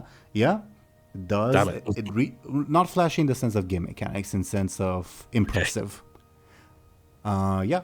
Hits his eyes. He groans in discomfort. Well, I say discomfort. Up to you how intense it is, if it's pain or discomfort. But anyway, groans. Make your case. Awesome. So, well, he cannot defend himself. Yeah. So, Muninn would say, as they've blinded this guy. So they would say, I have silenced... I will silence you, for you will not speak the truth. You have... So yeah, Muninn would say, you have been silenced, for you will refuse to speak the truth. These people are under your charge, and instead of protecting them, you would insult their intelligence and risk their lives. And then they would say, how could they would maybe direct their kind of an attack towards the priest, but it's a direct, like they're speaking to the villagers. Mm-hmm. And Muninn would say, this man who you have trusted this man who has trusted your life in his hands, how could you, do you have the courage to be better than him, basically? Do you have the courage to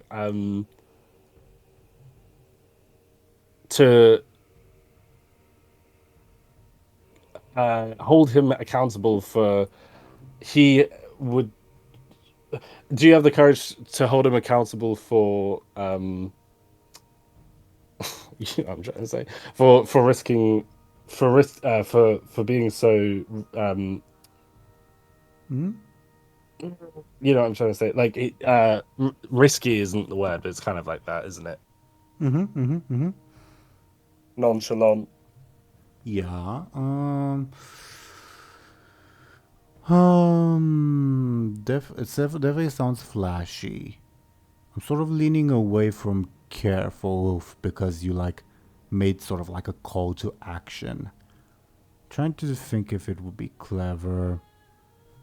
Let me check the definition. I'll look over the definition once more. Just give me a second. Clever. Think fast, solve problems, or account for complex variables. Accounting for complex variables. Okay, yeah. Fine, I can see clever. Sure. Could I also, not as an argument to get clever, because if you already see it as clever, then that's fine with me. Mm-hmm. I'm just gonna have to write it down. I feel like it's not relevant. Well, it is and it isn't. Okay, I'll roll clever. Okay. Whoa! No. Oh, That sucks. Nice. only... All of that. Oh wait! Can I use my burpee inspiration to reroll, please? Please, I'm begging you, please. Of course you may. Of course you may. Okay, watch me get a 0. You ready for this? The one is the lowest possible roll you can Oh get. wow. Okay, so you can't go any lower than that. Yeah. Come Wow. on. You can do better. Oh my god. Okay, 5. Better. How does he take 5? I'd probably be his level 1 stress and his level 4 consequence. Do you have a name in mind for the 4 consequence? Yeah. Irresponsible. No, I don't really. Maybe like irresponsible priest, maybe. Mm-hmm. I think, given like the strength of your argument, at least in the moment, and the village turns on him for perhaps the first time in its existence, the village's existence, I mean, and begins to like lob questions like, are you the father? Like, did you kill an infant? Blah blah blah.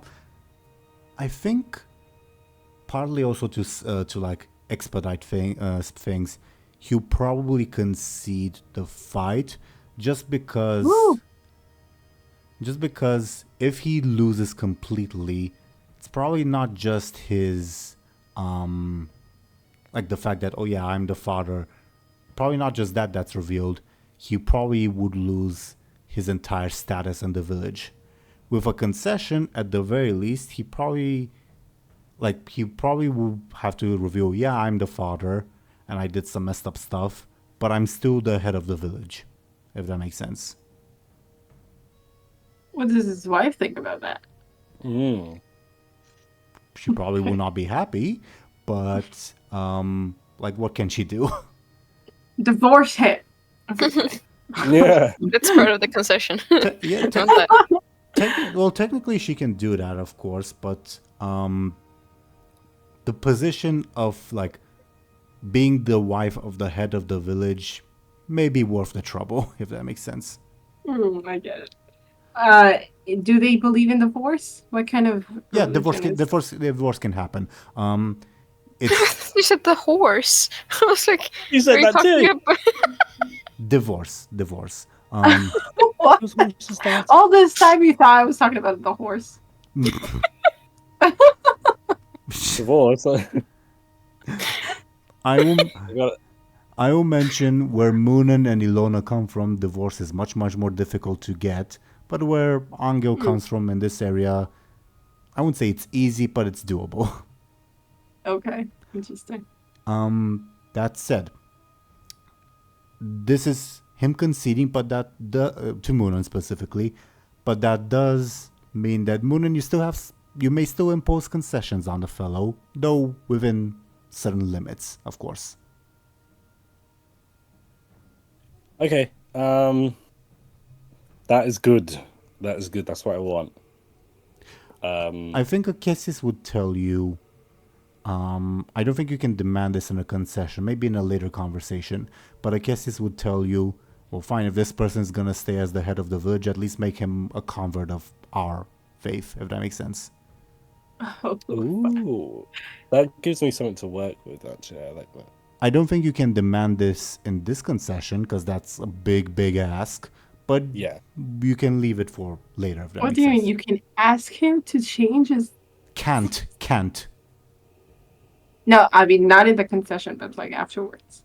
Yeah, Like- afterwards, in I don't know, maybe a day passes and like it's a different scene. That's what I mean. So have like a discussion with the fellow. And Muninn just kind of comes up to him and is like, so, what do you think about Keskias? Have you heard of our Lord and Savior? I mean, slight bit of spoilers. Akesius told Muninn, hey, if you want to get involved in this mess, solve it in a way that makes me look good. Of course. Okay. Well, to be fair, the fellow is conceding, I guess, not just to Muninn, but to the entire party. So if anyone, like, you can discuss any potential concessions collectively, if that makes sense. Keep your pants zipped. Thank you. Yeah. I love that. Thank That- you. That might be too big of an ask, I'll be honest. What? Jesus. Damn. Deli. That gif. Yeah. It's really appropriate. Yeah, the horse. What gift? Yeah.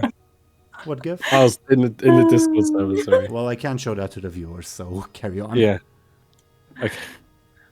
As far as concessions, I feel like Muninn would like the guy. I don't know if this is too much of an ask or what, but for now, I feel like Muninn. I think it'll be a good idea for the priest to. Obviously, he's come clean, which is fair, which is good. And then Muninn would like to ask the priest to take the gang, or at least Muninn, but if the gang, if it's the whole gang, then that'd be cool. He's not Scooby-Doo, but sure. Yeah. So take us to the child so that we can let the child have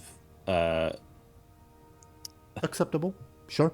yeah. Wait, no, I don't get it. Do we need to be there with the child? Can he do it on his own? Needs to be the two parents. That's what you've been told. Right. Yeah, so he should go with his whatever. With the mother. Yeah, if he I'll would leave do us it, out of it. if he does it, if he could do it on his own, and the mother of the child would be willing to do it, then that'd be better. I mean, like in the concession, we can force the mother to do it. Yeah, because Possible. the mother's not here. You can't Mhm. force her for this concession. Yeah, that's the So only we, thing that we would can make me force think, him to go to her and take her. I don't know. she kidnaps her. That's the only thing that I think we would be needed there for, potentially, to make sure that the mother agrees. But obviously, like that might. I mean, you know. I think that's acceptable for a concession, and it might be easier than you think for him to do that. Well, easy in this, like, I'm referring specifically to getting the mother to come along, just because he is the most authoritative figure in, like, for like these two villages. Like, people respect him and follow him, if that makes sense. Okay. Power imbalance. Yes. Do you Ashton alone? Ashton alone. Do you Ashton Show&Tell have any other concessions? No. Maybe give us a bit of money. Yeah, a bit of hush money. Yeah.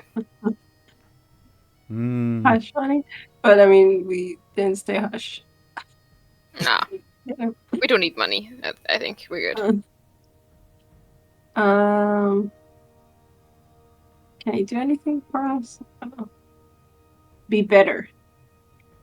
Be better. That might be a bit of a tough ask for a concession. I mean, No, then I don't have anything. he would take a be better demand as I'll take it under advisement, for lack of a better term. Fine. Okay. That said, the priest has conceded, the missionary has not, but we're running a bit late on time, so maybe we ought to resolve that at the start of next session. Yep. Sure. Yeah.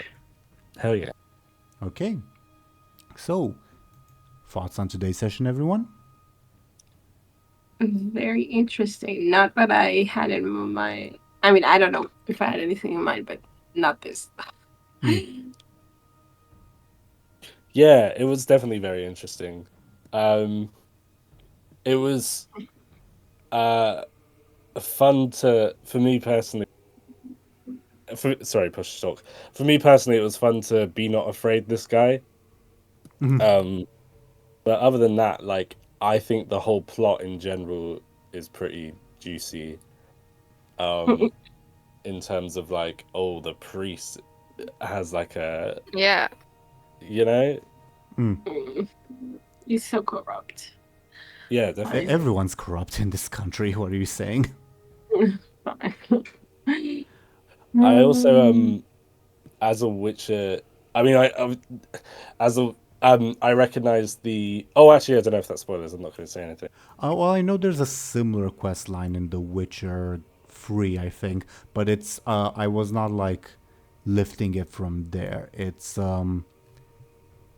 the specific ghost infant, for lack of a better term, is a very real mythical creature, for lack of a better term.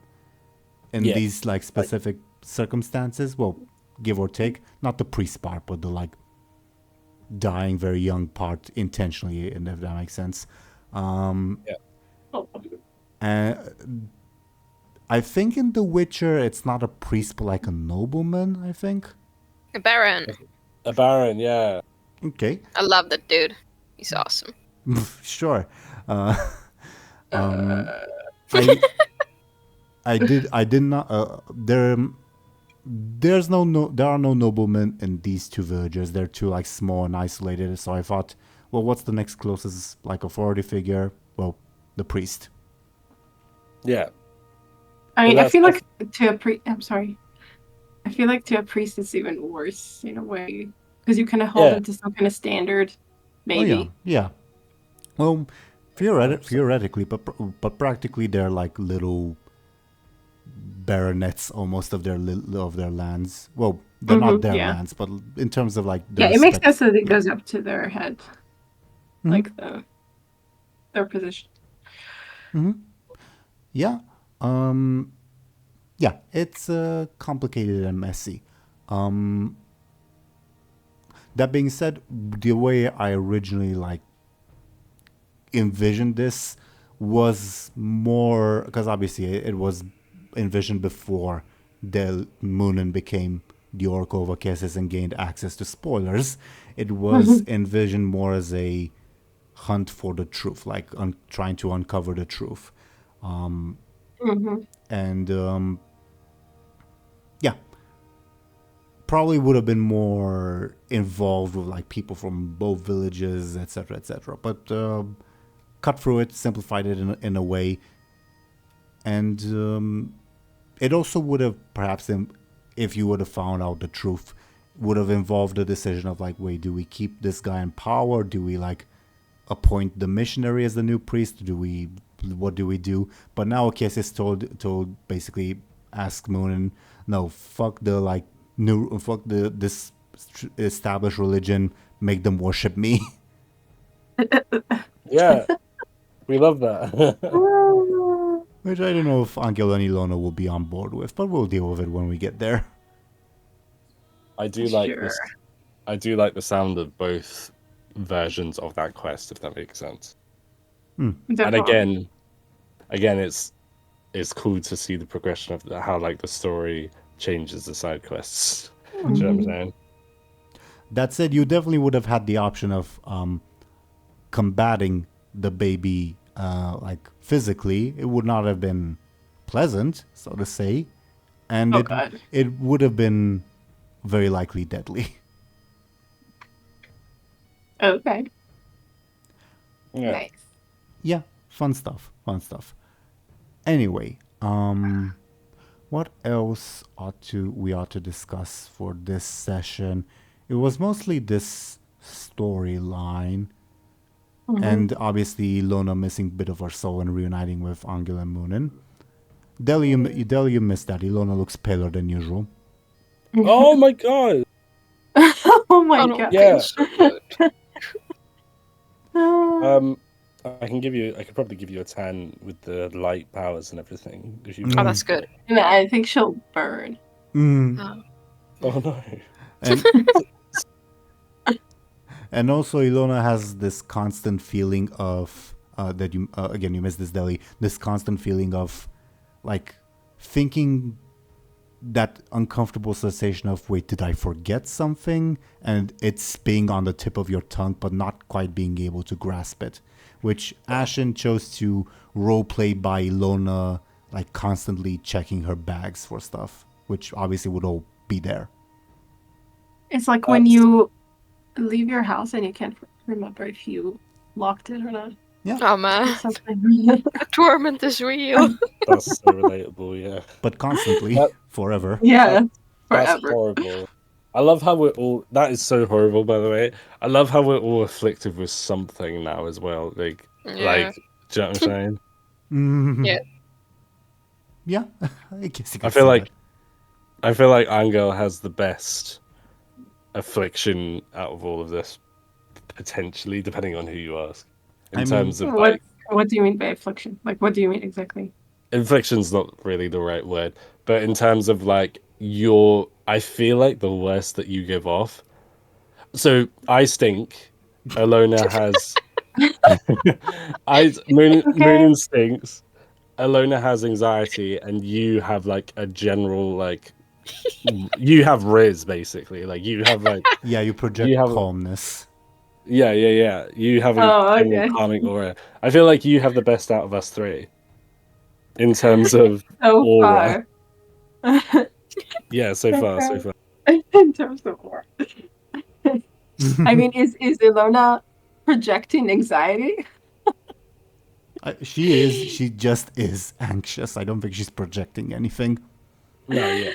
Unless she, I guess, chooses to somehow inflict that on others somehow. We'll see. I mean, you can be anxious and make other people anxious. by how anxious you are. Oh, definitely. But I don't think Illona has been doing that. That'll be my Yeah. superpower in the future. Like inflict anxious. Oh, you can totally use that as an advantage. Yeah. I'm gonna flip that shit around. Sure. But yeah. Anything else we ought to discuss about what happened this session that we can discuss publicly, so to say? Nah. Don't. I mean, it was just cool that it was a fight.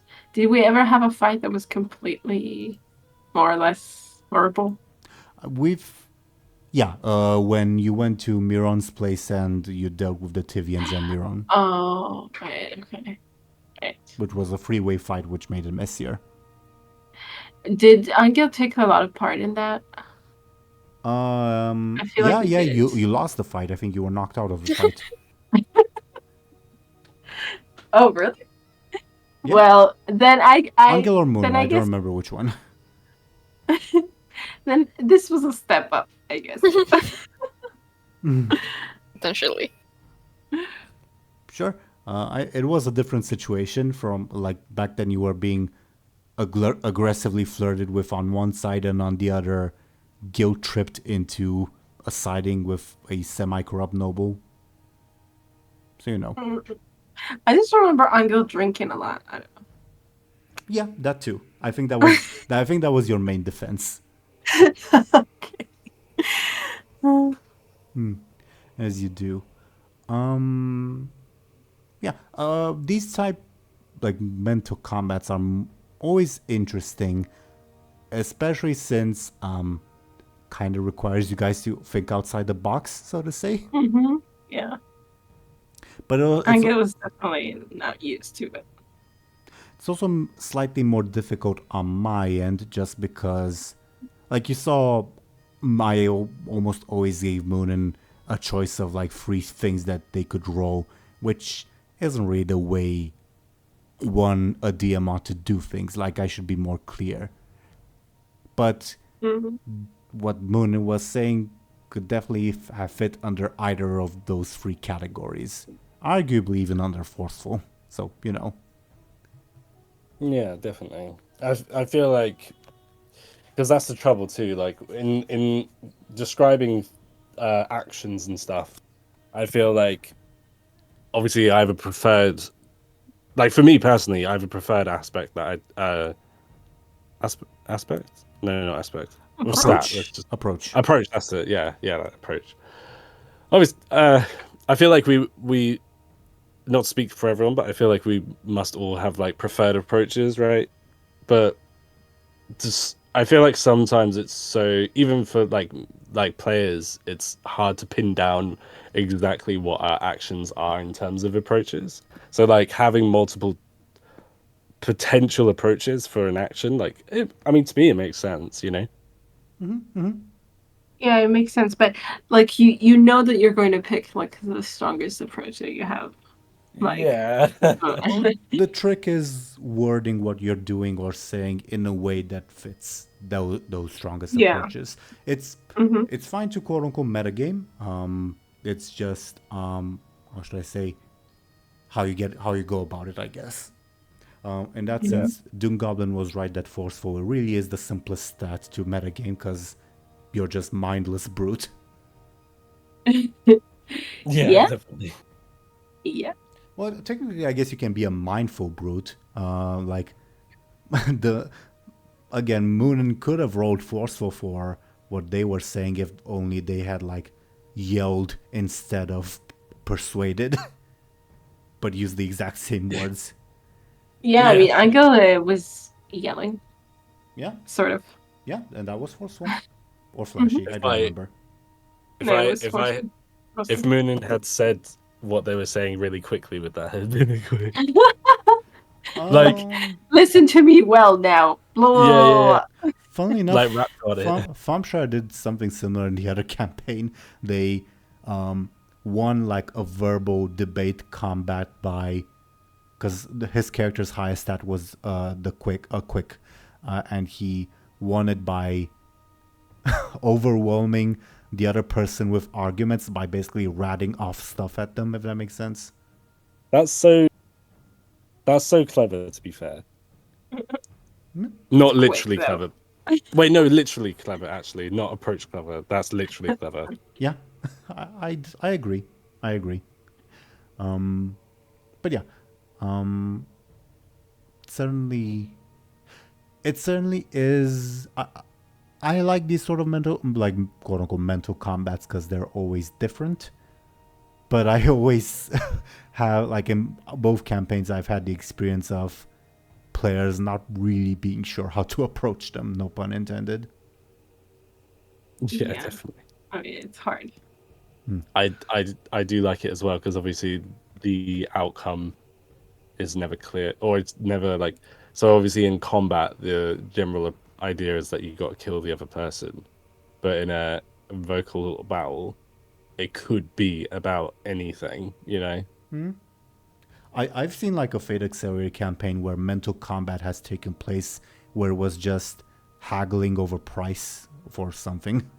Yeah, we did that in the first episode. Do you remember? Oh, maybe. Of this campaign. Yeah, maybe to try out like what it. Oh what yeah, it's like you did. to be in a Yeah, battle. on the little tutorial thing. Yeah. You're right. I was like, I wanna pay less for this beer or something because it's overpriced. And instead of being like, oh, I want it for like, I don't know, $1, I was like, you're selling it for $50. I want it for $45. And it was like the most pointless, like, or it was the most highballed, like lowballing I've ever seen in my life. In hindsight. Yeah. It was sort of the tutorial, to be fair. So yeah. Yeah. Ashen, do you have any thoughts? You've been quiet. It's because head empty, no thoughts. Fair enough. But Fair enough. What about everyone else? Do you guys have any other thoughts before we go into our usual shoutouts? No. Not from me. Okay. Then, dear viewers, thank you as usual for watching and listening to us. Let's have these people talk about themselves and what they're doing. I say that we ought to start with Dely first and foremost. Dely, could you please go ahead and talk about yourself and what you're doing? Absolutely. Hello, everyone. I'm Dely. I'm an indie VTuber on Twitch.tv. You can find me on the magic link on screen. I'm mostly active on Twitter and Discord nowadays, but I do potentially plan on having a 3-year affiliate stream anniversary thing in August. So obviously this episode will come out next week. So there's time. Like, it won't have already happened by the time you've watched this episode. So yeah, feel free to say hi. That'd be really epic to meet you all. Awesome. Do that. And thank you very, very much, Dely. Next, according to the dice, we would have Ashen. Could you please talk about yourself and what you are doing? hello, I'm Ash, and I do Instagram stuff other than this. I paint sometimes, and I post it there, which you can find if you're interested. And craft stuff and like travel and a bunch of other things. That you Yeah, can find. general chaos. That's what you're in for. Awesome.